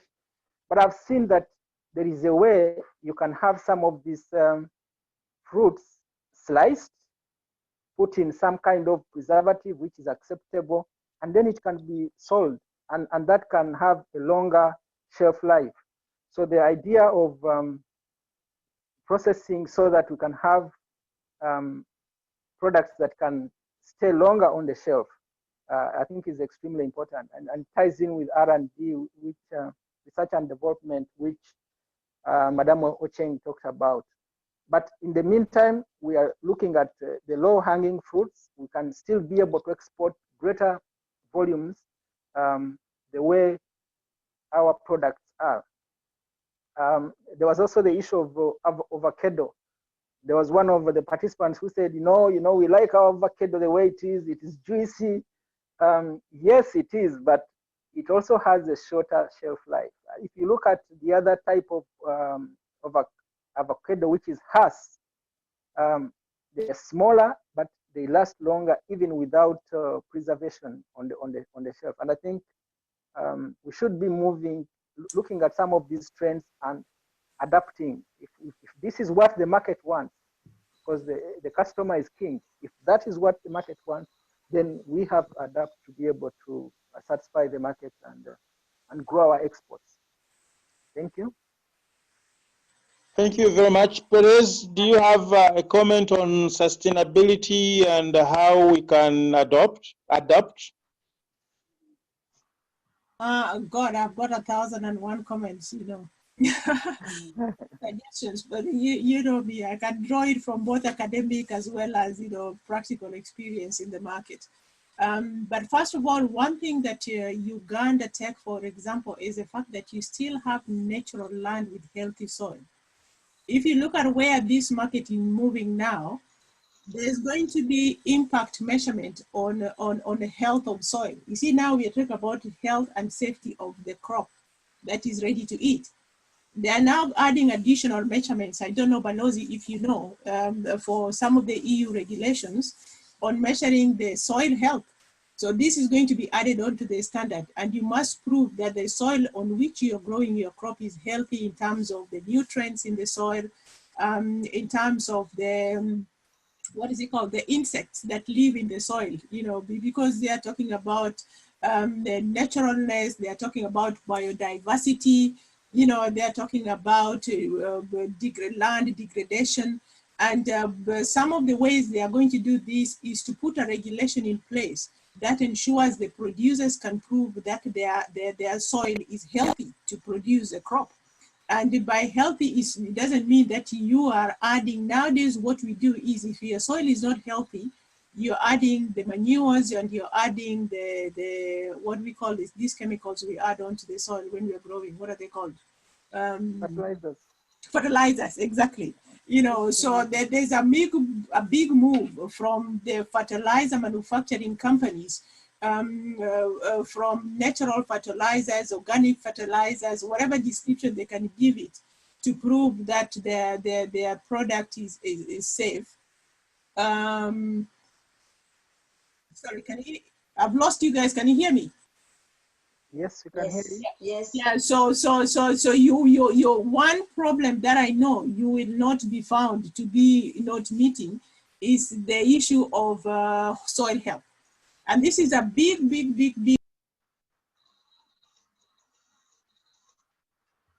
Oh, it has muted, huh? Expansions of production that would allow for sustainable production. And sustainable production is not that you're growing the crop at the same time. You could be staggering. You could have a small piece of land, but you're staggering and rotating the crop. You know, so there are several technologies that you can use. Some of them technically simple. And then there's the issue of investment. And this is where I want to stress to both the ambassadors. You know, we can talk until tomorrow, until cows come, until whatever comes, but if there is no investment in the agricultural sector, all of this is just going to be talk, and we'll all die, and then our children will be talking about this, and then our grandchildren will talk about this, and then our great-great-great-children will talk about it. We must put our money where our mouth is. When we are talking about setting up cooperatives, which is a model that has been recommended by both the ambassadors, and personally, I would also recommend the cooperative strategy and model. If you look at Denmark, Denmark has grown, it's leading. When you talk about food innovation, supply and sustainability, in Europe, Denmark is leading. One of the biggest suppliers of milk and dairy products all over Europe is Arla Foods. Arla is a cooperative. And these cooperatives own universities, they own research and innovation centers, they own their own marketing bodies and companies in different parts of Europe. So when you're looking at successful model, it's going to be a cooperative model that actually functions and operates as a private sector. So it's not just going to be the normal cooperative where we come and there's chairman and the secretary and everybody wants a role and it's going to be a functioning cooperative that has different roles, including marketing, including strategy and innovation. And all this require investment. So what I'm talking about here is, let's begin looking at a consortium approach. Yes, we have the cooperatives, strengthen them, strengthen their roles, strengthen their ability to finance them. You know, the cooperatives should also be willing to take risk by taking, borrowing money, taking loans and investment. It's not just grants given to cooperatives. The cooperatives are going to have to function as a private sector in order for them to succeed, because they are not just investing in the crop. They're investing in the whole supply chain to assure that the product reaches the consumer in a safe way, but there's also sustainable production. So investment is very key. Research, development, and innovation. I'm telling what is driving Europe today. As Madame has said about Ireland. Ireland has the biggest innovation centers when you talk about agriculture produce. I've visited it myself, you know, and they do a lot of research for us for our new products. But then that research now filters down into the business sector. So it's not just research that sits in the lab. This is the reverse of what we do in Africa. Our research centers are either funded by government or funded by some development agencies with their own agendas. And that research never filters down to the farmer who needs it in order to improve their crop. So it is going to force the farmer cooperatives to have their own research departments, have their own laboratories and tests. So it's a whole of a lot of investment. required to make it work. So if we do not put money in this, you know, we are just, as I said, forever going to talk until our great children will stop talking about Africa and they forget about it. So technology, research, innovation. Madame also talked about knowledge transfer partnerships. UK is really so much willing to partner with Africa to transfer the knowledge. But the question is, where are the institutions that are ready to partner with the UK, Europe, or Ireland, or whoever is willing, in order so that they can have that knowledge transferred down to them? And to be honest, this is knowledge that is already available. Literally sitting in some research university, some research organization that are willing. And listen, I'm going to whisper this.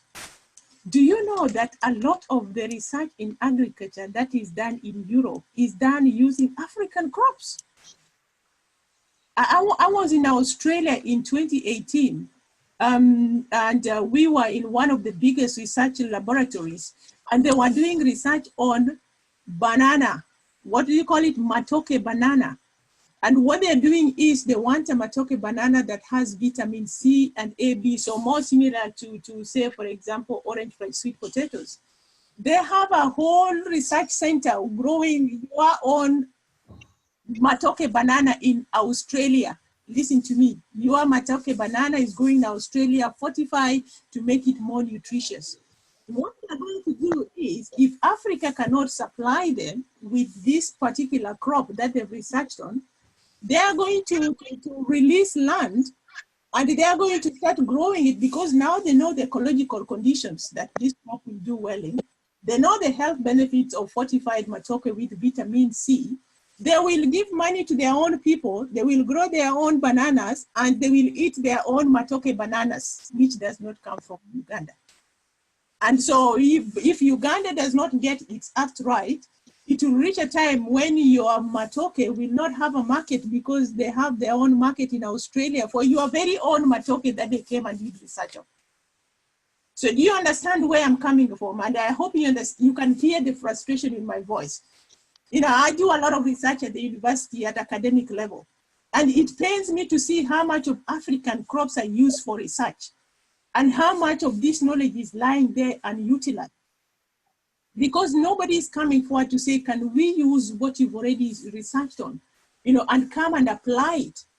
Applied research is the biggest opportunity also in this country. So your cooperatives, your farm organizations or groups or whatever you call them, you know, how are they partnering internationally to get knowledge that they already exists without necessarily putting money? All this needs consortium order organization. My brothers and sisters, if there's anything you hear from me today, this is my closure words, is we've got to put our acts together. It's not just the farmers that are going to break through into the market. Our researchers are going to have to work with us. Our logistic companies, exporters, and transport vehicles are going to work with us. When we talk about warehousing and storage, we are going to have to find optimum temperatures in order for us to store our crop both in the country as well as out of the country. I always give this example, and if Willie is sitting here, I'm sure he's feeling, he's fidgeting on his seat. When I order 7 tons of oranges from Spain, Spain is just some few kilometers above Africa. That's why I'm choosing this as an example. That product will be on my market shelf before I close. What's the time now? In London now, it's about 10 minutes to 8. By 9 o'clock, it will be on my stand. And I placed the order in Spain, right, written in Spanish. I've spoken to some Spanish guy in some Spanish warehouse. How did it fly? They didn't fly it in. The crop was already here. If I'm going to order matoke from Uganda today, I'm sorry, I don't want to even narrate how long it will take. Or I get to the exporter go find the farmer in Tororo. The Tororo guy has to carry it in some truck all the way to Entebbe. It's going to be sorted. 3 days have gone, prices have changed. So this is some of the competitive advantages we need to organize ourselves. If we are going to be successful in this market, we have to have a presence here. And our presence here is not just about researching the markets and the trends, but it's physically our products are present here. You know, you order matoke, tell me how many tons you want. And I tell you, when do you want it? I want it by 8 o'clock in the next 7 minutes. I've already pressed a button, our truck is delivering your matoke. Not when I press the button is when you're trying to find some farmers in Entebbe and try to organize. And you find Brussels Airlines is full up, there's no space. So you can't fly your products in. It's gonna be sitting there for another 3 days, you know.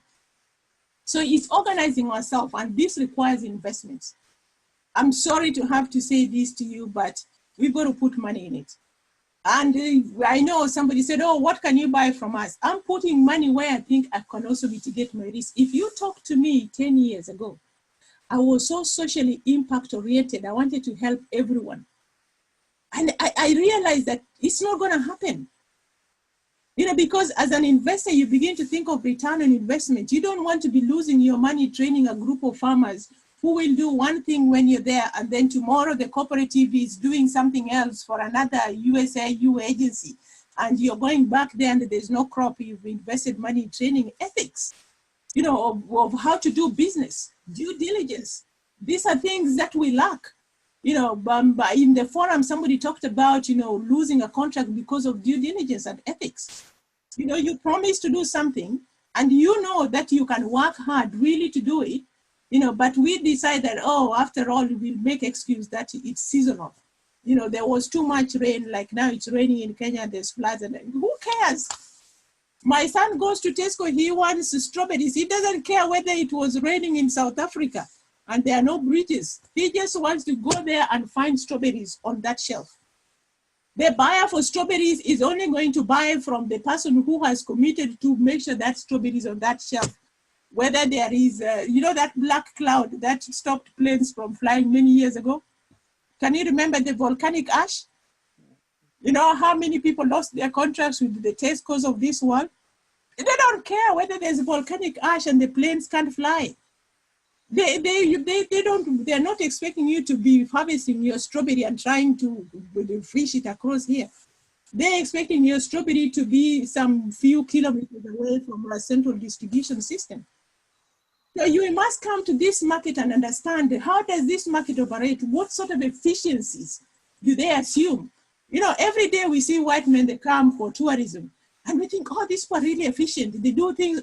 The way they do the things when they come as tourists is what they expect you to do when you're supplying them with a crop or food. Do I make myself clear? So efficiency, we must be efficient. There's no excuse. There's no room for it. I'm sorry, guys. I'm just taking it on you. Madam Perez, Mr. Katende.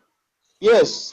Can I come in a bit just to say what Miss Perez said about funding?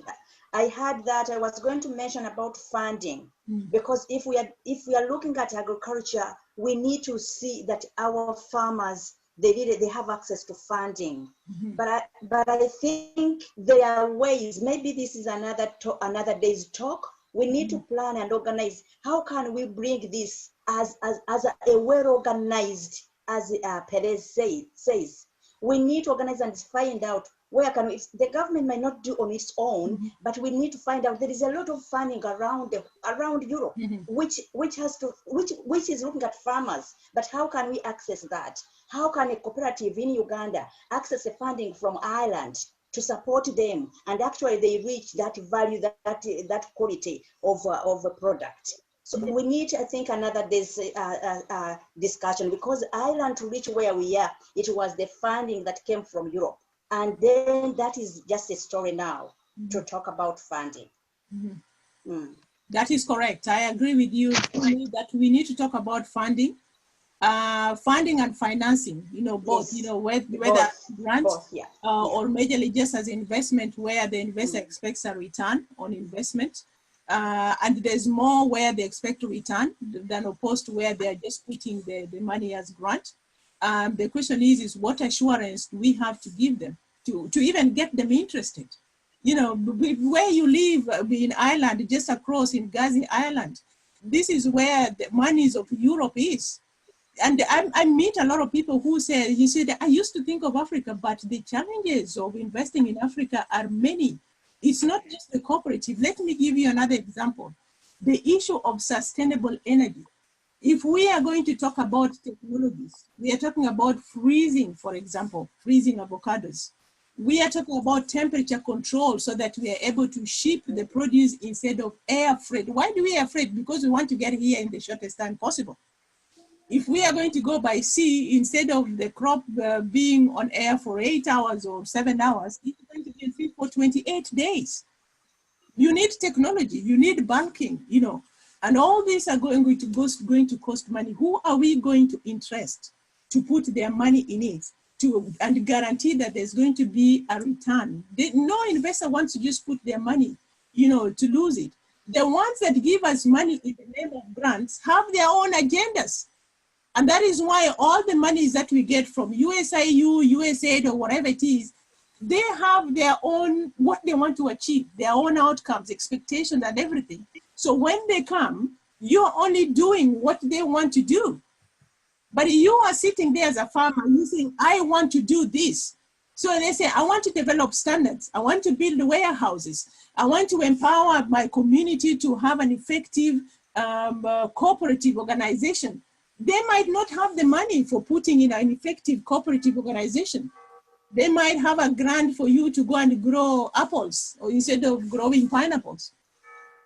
So how do you get yourself to organize to an extent that you say no to grants and say yes to financing and funding? And then you begin to have your own personal country or consortium or cooperative strategy to get into the market. We are not going to be in this market by just expecting somebody to put in money in it. We are going to have to take the risk to make sure we take the money and we can pay the lender or the investor back. And then we are beginning to talk, because then we'll have a different work ethics, you know, for us to achieve what we want to achieve. But I know this is hurting, but I wish I could put it any simpler and any easier so that people can just go home and pack a whole load of beans and send to her tomorrow. But it's not that easy. Yeah, no, thank you so much, Perez. I just kept quiet to let you talk and talk and talk, because the comments on this side, this is super. So there is a question on trust, which was sent on the chat a while back. Now that you're talking about finance globally is grounded on trust. Mm-hmm. In our region, in our country, for example, the farmer doesn't trust the middleman doesn't trust the farmer. They don't trust the government, they don't trust the bank, they don't trust the exporter. So there's cheating here and there. And one of the key questions here is, in your journey, how do you build that trust by your own company, Sakoma, but also across the supply chain and your suppliers? So that's the key question. But while you answer, I also wanted to bring in the issue of branding and marketing. And I know William Mutenza has been a very big name when it comes to community marketing, especially for the African diaspora in the UK. I wanted to bring him in as well to join you in the conversation on marketing and branding. How we can up our game, because we have talked about money, we have talked about standards, but again, when you look at some of our products, even when we have all these things, we still fall short of the tests or in terms of branding and appearance, things like that. So I want to really, when Perez has answered the question on trust, I want you to come in to start steering the conversation towards marketing and branding and how we can up our game so that we can compete with everybody else. Perez, I think you go first. Listen, you know, in my language, there's something they say, God, I don't know how I'm going to say this in English. Ogoegwalepike. It's like when you put the frog in its water, you know, like you give it its natural environment to thrive and to do everything. So I don't want to translate it in English, but listen, this is something that I love talking about, and I hope I'm a good example and a good mentor by the things that I do. First and foremost is the thirst for knowledge. You've got to want to know what others know that you don't know. So when I'm talking about research and innovation, I sound like I have a whole big research department just dedicated to sarcoma. It is not the case. My research is on a day-to-day basis, is also on partnering with the people who already have the knowledge. I partner with a lot of universities. I partner with big manufacturers, bigger, 3,000 bigger than I. But I find my foot into these places so that I can learn. I'm not necessarily sitting back and thinking I'm too small to even interact with this level of people. You know, when I'm exhibiting in Dubai, for heaven's sake, I am a very small company when I'm exhibiting, but I think because I want to understand how other people do it and where they do it. And then I come and apply this knowledge into my company, you know. And then most importantly, what we do is we have made it, it's not a policy, it's natural for us to have committed that we are going to be ethical in the supply of our food business, for food products. You know, the line between being ethical and unethical and wanting to be tempted is so small. It's so thin. Let me give you an example. Last year, I imported 10 metric tons of sweet potato flour from Kenya that turned out to be having high level of aflatoxin. You know, and the story is very long because, you know, when you ask them for the test locally, the lab gives you a different thing. You bring it here, the lab does their own test, and it's a whole different two results, you know, that you get. And so sitting in my office, 10 metric tons of sweet potato flour is something worth between 25 to 30,000 pounds. It's not a small amount of money. And I'm thinking here, I have the chance to be very crafty, you know, because I'm thinking like, okay, I can take the risk and hope that some inspector somewhere will not find my packaged food somewhere along the supply chain. Of course, I know my manufacturers won't take it because they have their own labs, they do additional tests on it. So if the question is, have you decided you want to do the right thing? It's the right thing that will drive you and will open up those markets and the trust. People deal with me because they trust that if I say, I'm going to give you this, it is gonna come today.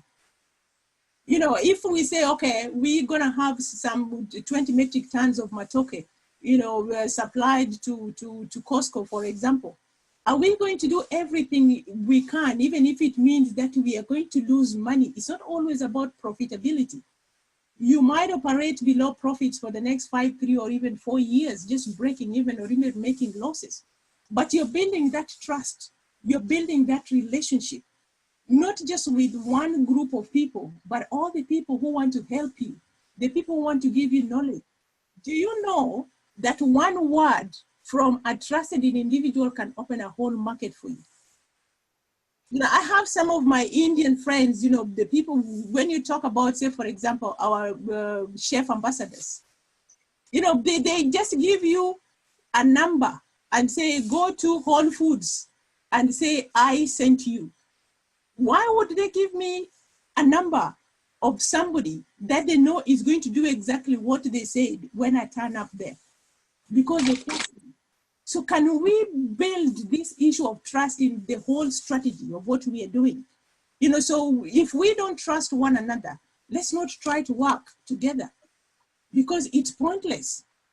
We are wasting one another. We need one another to succeed. And when I mean one another, we need one another in the cooperatives, we need one another in the research center, we need one another in the academic center, we need one another in our exporters, we need one another in our airlines and shippers, we need the contribution of our ambassadors, and we must believe that they have the interest of everyone at heart. Otherwise, we are not going to get this fruit, all of us. But if we work together, at least we can get a small portion and we can share. Sorry, guys. Why did you invite me this forum? Thank you, Perez.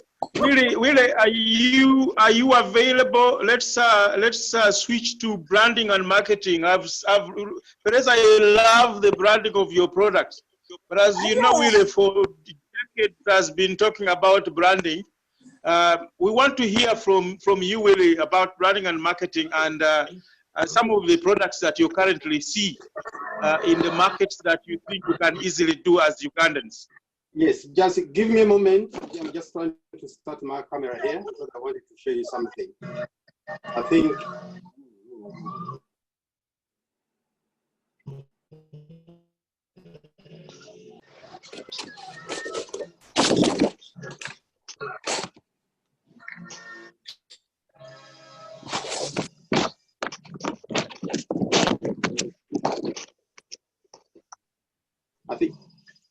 Katende? I think, hello, Katende? Can you hear me? Yes, I can hear you, sir. Yeah, I'm trying to start my camera here to get in trouble, but I think let me use this one. Just give me 1 minute. Yeah. Amen. First of all, thank you for joining us. My name is William Mutenza, and I'm the organizer of the Uganda-UK Convention and the host of this event in partnership with the Uganda Agribusiness Alliance. And thank you for our speakers, Mr. Katendo, of course, the moderator, and the Prezo Cheng. Mine is just a very simple one. First of all, I'm a specialist in packaging. Probably this is one of my field. And there's somebody who actually asked about frozen food. And during this COVID, a lot of new products has been introduced in our supermarkets. And we are seeing a lot of our brothers. Now, I think if you go on the screen, on my screen, can you see my screen? Can anyone zoom in my screen? Can anyone see my screen? Can anyone see my screen? I want to show you something. Yes, we can. Yes, we can. Yes, we can see it. So this is a crushed ginger by one of our Ugandan agents based in Leicester. So he started this during the COVID time. He packages not only ginger, he packages lemon and all sorts of things. And then this is another kind of ginger. So why I'm talking about this is we need also to start being innovative and look beyond the fresh products. So I believe if we put the infrastructure in place, we could start exporting frozen products. Look, this is a cassava, also packed by another Ugandan Asian, also based in Leicester. So this cassava, he gets them from Barbados, but there's another product, he call them muogo chip. He puts Uganda muogo, but I know he gets them from Barbados. So literally, I'm just trying to tell you the market. I hear a lot of people actually ask me about UK and European market. The market is there. Now, when you look at it, of course, we know about standard and quality control, but what's wrong? But hello, can you hear me? Yes, we can hear you. Yes, you can hear you. So yes, we I can hear you. Accessing the market.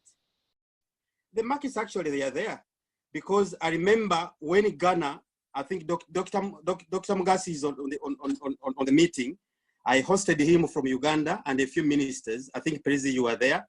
You came to meet them, and I was trying to present what Ghana government was doing to its farmer and the exporters. What Ghana government did, they put a grant and they supported Ghanaian farmers and exporters. They brought them to UK. We took them around to packaging companies to pack to the market, like the speed of feeding market, so that before they started exporting, actually they came and experienced the market. What do the Britons actually want? And that's why when you go now to ASIDA, you find Ghana has got over 30 products. I think, Perez, you've seen Ghana has got fufu, and almost all kinds of Ghana products are now stocked in UK markets. And one thing you have to know, these products from Ghana are not just basically targeting the Ghanaians. You know, white people are adventurous eaters, so they could start, for them, they want to test a lot of food. So this is a very big market that we can start accessing by being innovative, and we are here. And I think I also urge people to keep on actually engage us privately. We can help you in one way or the other to access this market, advising you the best way. Because what I've realized in Uganda, people just grow things and then start looking for market. But you need to start, first of all, before you start looking for market, you need to first know what are the demand of the market. And another thing which I had also, I think Perez talked about, the accessing to finance and funding. One thing I've realized especially with our Ugandan farmers, most of them are not bankable. So we need to know what makes a farmer bankable. You need to tick all the boxes that a venture capitalist or a funder actually needs to come and tick all the boxes. Do you have all the company structure, all the nitty-gritty that makes a company bankable? Having 100 acres of cassava doesn't make you a bankable. So these are some of the things actually we need to teach people. What makes you bankable so that you can start attracting funding. Funding is there. At the convention, I think those who came at the convention, you saw Mr. Nyeko. Nyeko has attracted funding from Vatican and from Coca-Cola and from a lot of funders. But because they made their company bankable. So I think for me, I will not take a lot of your time, but I just want to show you some of my frozen stuff. I've got a lot of frozen stuff in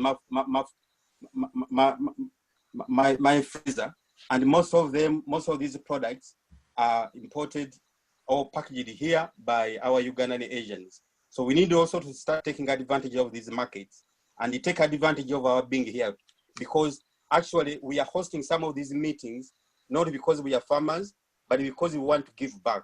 For us, we've managed to succeed in this market. We know how to maneuver the market. So literally for me, I'm just here as a matter of giving back and try to show you we can help you, please, because we know this terrain. We know how we can help you too. Perez is here. She's one of those people who have succeeded in this terrain, and she can really help. Thank you so much. Thank you, Willie. Perez, on the issue of packaging, branding, and what have you, in our world, this is a very expensive venture. And I have seen the packaging that you use. It seems to be top of the range. How do you go about this kind of investment? Edward, now you're starting another topic. Don't forget, I have masters in food innovation and packaging is one of the things that I've studied. But one of the things about packaging, packaging has moved from its role as containment, but packaging is part of a food product. So one of the challenges first that we'd have, I'm sure Willie mentioned it somewhere, but maybe we didn't get it correctly, is that Europe considers packaging as part of the food product. So there are also a whole lot of regulations about food packaging. So they've got to meet certain standards to make sure that there is no, what do we call it? The correct word is immigration. There's no migration of chemicals from the packaging into the food product. So they have very specific standards on the food, on packaging. But as I said, this is a whole lot of another workshop that we can do for you. Practically, we need to know what are the products that are ready for packaging. So you can't give packaging information as a blanket, the information. We can show the branding, the opportunities, but then I would have to know the product that you have to package, what are the sort of chemicals we are going to use as preservatives that are allowed into the market that we are going to take into. If it's frozen, what is the sort of shelf life we are looking at to make sure that the food is still safe to eat when it is shipped? But also we are going to be looking at what are the global issues around sustainability and the regulations that are coming up. For now, you know, simple things like even cardboard packaging that we use for bringing matoke and the sweet potatoes here. I'm sure many of you have seen it. There are other technologies that would now allow you to strengthen it, but then nobody will allow you to come with it because it's not biodegradable. You can't recycle it. So there's the issues of recyclability of the packaging that you have to use. So it's a case-by-case basis, as I said. You know, if you want the technical advice, I would need to know what is the crop that you want to package, what is the shelf life, is it frozen, is it processed, is it fresh, what are the technologies available which go together with the packaging.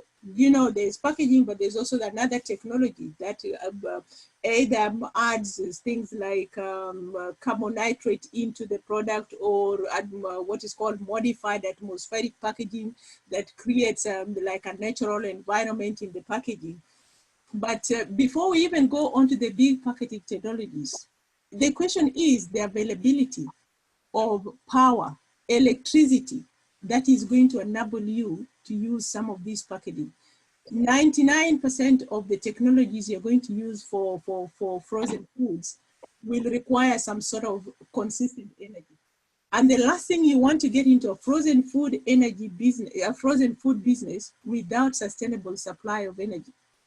Because, you know, where once you have quality standards you're working towards, you've invested in the packaging and in the innovations, and then you're going to have power failures or power cuts or power, what is it called, when they ration it, and you don't have absence of power, then your product quality is going to be interfered with if you don't have consistent power to maintain that product in the temperature that you have set for it.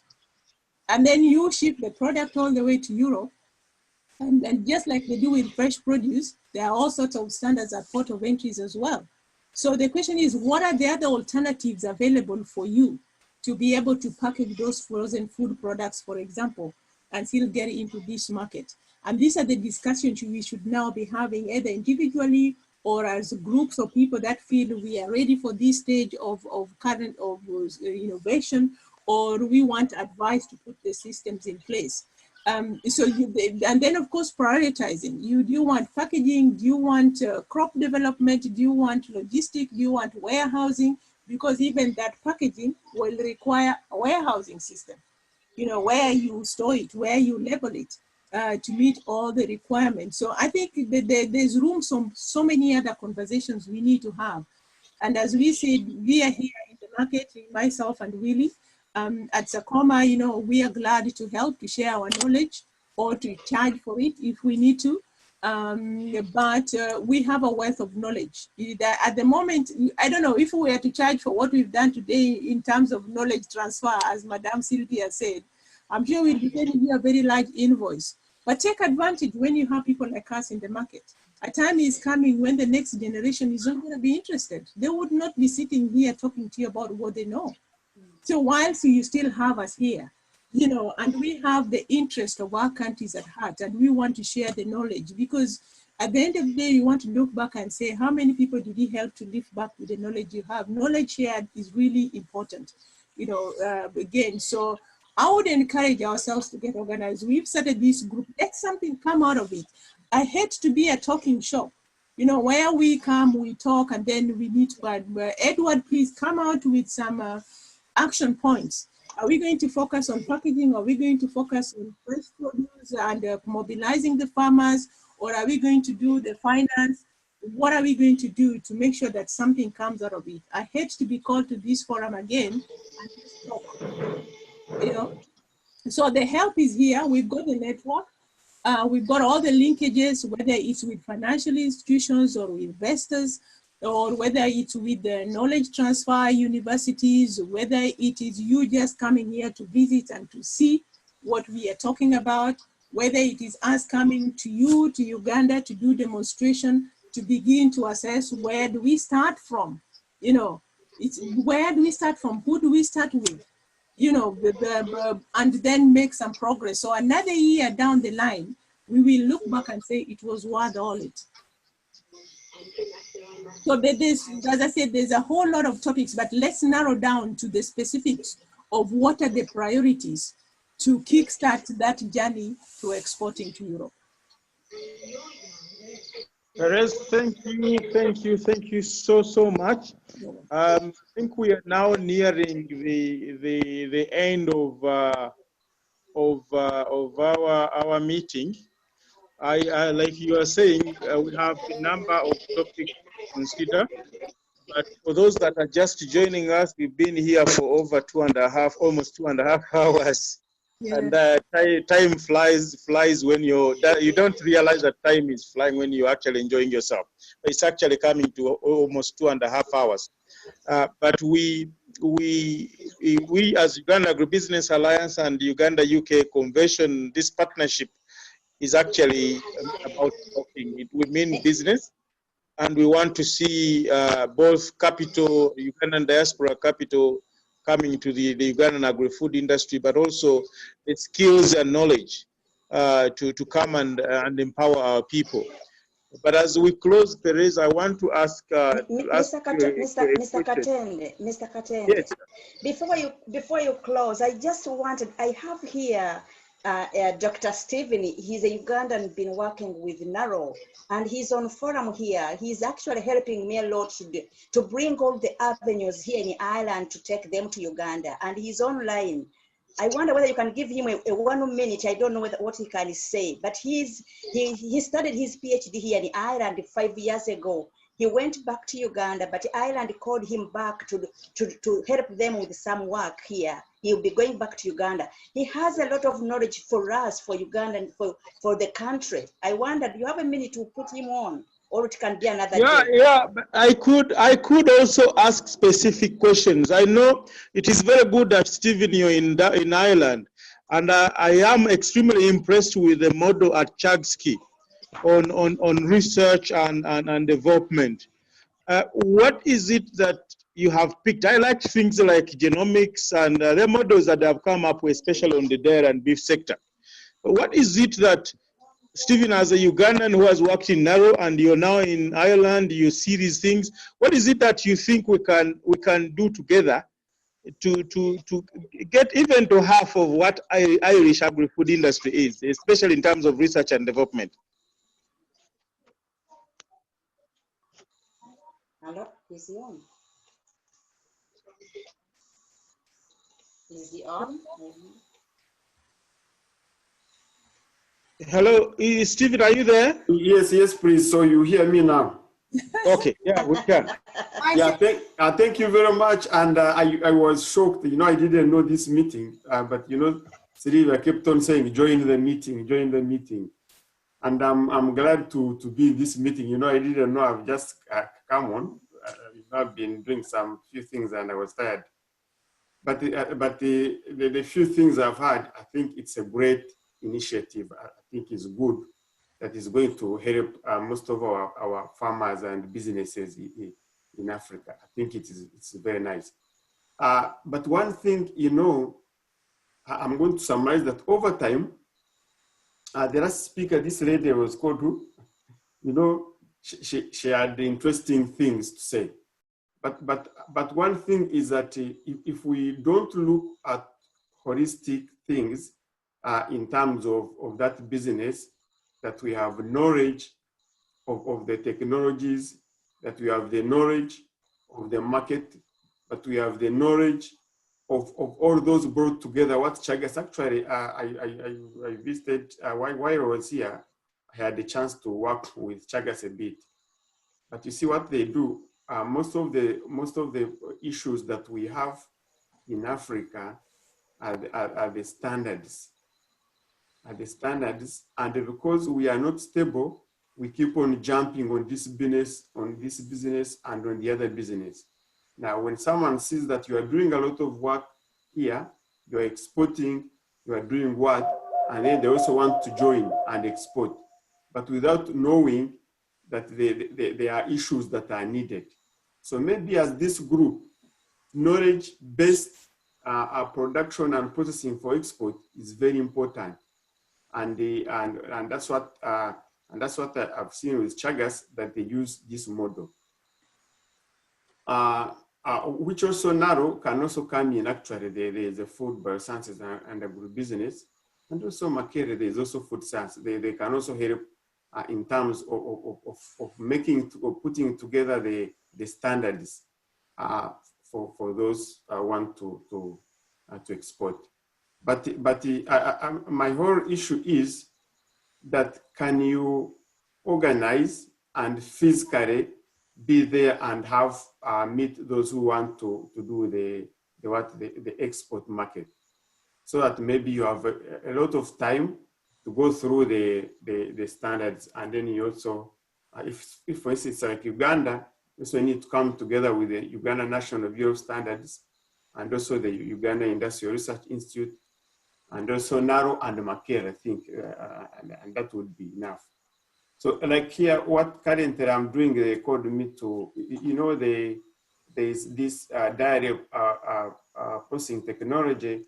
They've been producing some of the products out of their dairy. But then of recent, I think they have a problem with the production and quality. So I'm helping them to develop models that are going to improve their production, but also to foresee the future production so that they don't have the same problems again. So I'm saying this, that once this platform is helping traders to do commercial farming, then you need, that's why I talked of holistic, that you need those items or things that are going to bring out the sustainability, so that you don't go forth and backward trying to help them again. So I'm saying that umbrella, you need to come together and help. I mean, so that we, as the last lady said, that we don't keep on talking here. Yeah. Thank you, Stephen. I'm being pressed here to end, but we will continue the conversation. We have a UG Agri-Food WhatsApp group, and so we will continue the conversation on the WhatsApp group. We also have a Facebook page. Mr. William Tenza, please share the link on the chat so that colleagues can see and join the conversation online. But before we close, I will ask our ambassadors to give us a closing word. But also, before you start, you do that, Perez, I need to ask one last question, which is the question of business continuity in light of COVID-19. A number of exporters here in Uganda have been badly hit. And I know you as a person, an importer in the UK, your supply chain somehow has been affected. How are you coping? My supply chain has been affected, but I've got what we call a business interruption plan. And don't forget that our business operates in two spaces, in the fresh produce sector, but in the processing sector. And what we've done is merge the two operations so that our losses in the fresh produce section is mitigated by processing. But what would be, that's why I said focusing on a crop that we understand really benefits us. But what we find now is the consumer is willing to pay the price for whatever produce that they already use. They are convinced it's natural. We are continuing to supply amidst all the challenges. Because the challenge is not just air freighting the product here. It's actually posting it, delivering it at the moment. You know, what used to work before, deliveries to places like Portsmouth, Scotland, or Ireland have all been interrupted. So what is the continuity plan that we have put in place that still enables the consumer or the buyers to be able to operate with us? But then we are not just sitting on our laurel. We are looking at all the other, putting the research and innovations that we have put in place. So what we've said is extending the shelf lives of the products, the technologies that we already have in place that extend the shelf life. So it's not just challenges at the market, you know, locally for the producers, but also for us when we come in here to continue the continuously supply. I think the COVID will, when it ends, as I believe it will, honestly, I don't think it will go forever, despite all the challenges we have and the uncertainties we have. What we need to do is spend time now to prepare ourselves. There's going to be new opportunities in the market, especially in the health and wellness space. So in Uganda, maybe one of the things you'll be thinking is, don't think about the traditional sweet potatoes and what is it called? Matoke. But it's amazing when your food scientists tell you how some of your foods can be an answer to COVID-19. I'll just give you one tip. Promise me you'll not tell anyone else at this forum. Can I see everybody's hand to say promise? Have my word. Yeah, okay, good. If I hear it, Yes, I promise. We promise. Yes, listen, you see, you have this fruit called jackfruit. I know it's massive in weight, you know, when you look at it, but jackfruit is going to be a superfood for the next consumer in Europe, because it is a high protein content. When you're talking about now, they're developing what they call plant-based protein, or they're talking about who has eaten impossible meat? But no, they have eaten impossible meat, the plant-based meat. That they are using plant-based food products and protein to develop.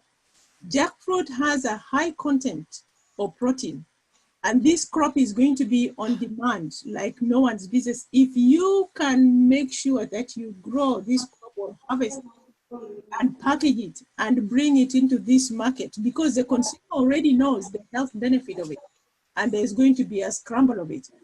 Yeah, vacuum packaging is ideal actually for how to package it is ideal. So that's one secret between us. There are 100 people who are here today. Please don't let it go out. Let one of us benefit from this.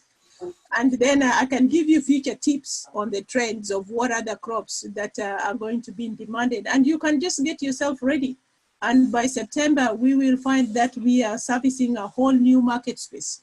So don't overly worry yourself about what you have now. You worry about the new opportunities that are opening up in the market now, you know, because it's going to be a new whole world with a new consumer focus on health and wellness and all sorts of things.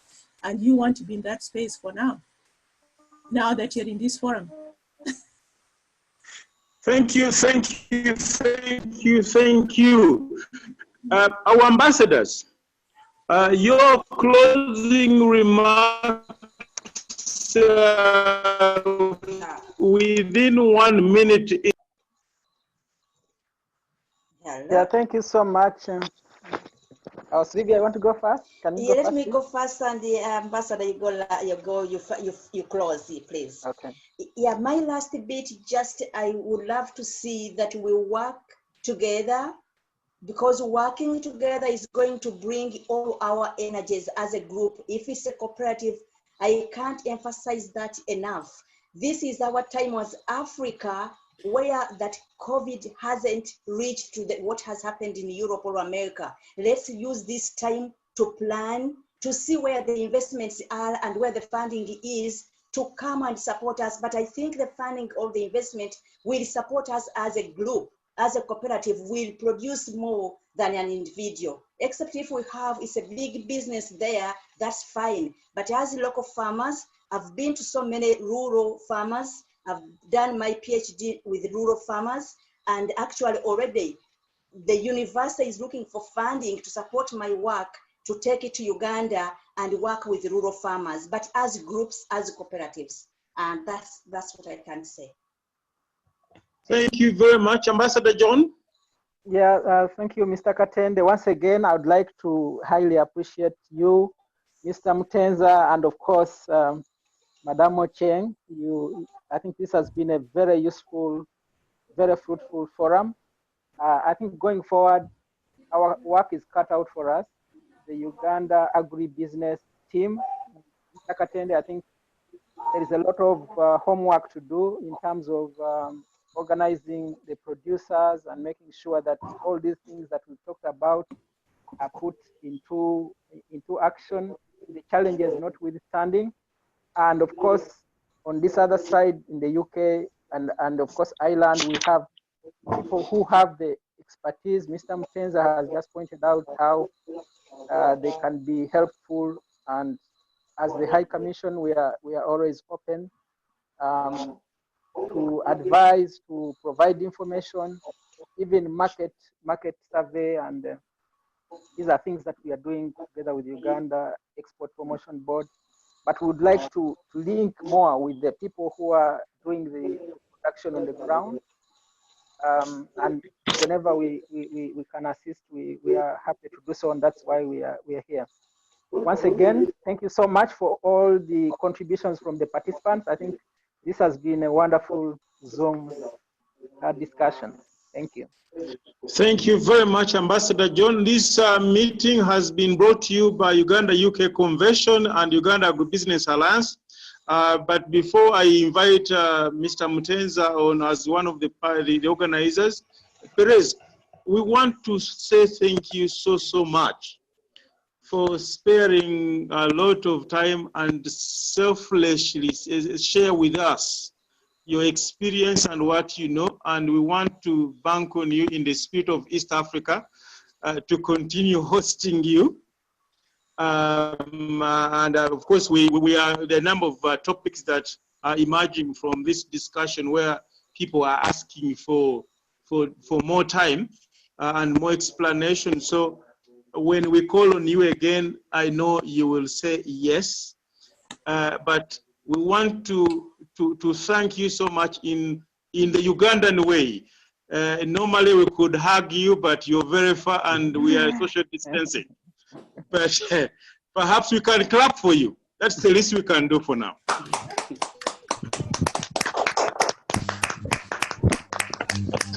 Well done. Well done. Yes, so Perez, did you have a final word, like a minute or so less? I am here to help in whatever topics that we've discussed today. And I'd love to see something good come out of this. As I said, if we want to focus on crop by crop, the cooperative side of things, the investment or the supply chain, but I want to help, and I want to see something good come out of this meeting. And I'm here whenever you call on me, I'll try and make the time and be helpful to my brothers and sisters. Feel free to ask questions or feel free to organize other meetings and invite me. And as I said, I will share with you up to the latest knowledge and trends that I know to help us get into this market. Don't let us lose this opportunity. Thank you so much. This is what our leaders have been trying to do, the spirit of East Africa. Edward. Mr. Mutenza, Edward. Your final word, please. Yeah, hello, everyone. First of all, I just wanted to thank our speaker, Mrs. Perez, who has been a friend of mine for over 20 years. And of course, I thank also all the participants, our high commissions, and a lot of Ugandans from the diaspora. And of course, I think we've been talking for the last 20 years with Mrs. Perez and a few others. But I think let us now try to get something out of these discussions. I think one of the main issues that I'm looking at is access to markets and access to funding and finance. I think next time we are going to organize some of the private equity guys here who normally finances and funds agro projects to come and probably speak to you. And I'm going to also to organize Mr. Shahid, one of the top packagers. He's got a big packaging industry here, to come and talk to you what you actually need in order to access this market in terms of adding that value in terms of packaging. And please thank you so much for participating, and God bless you. Okay.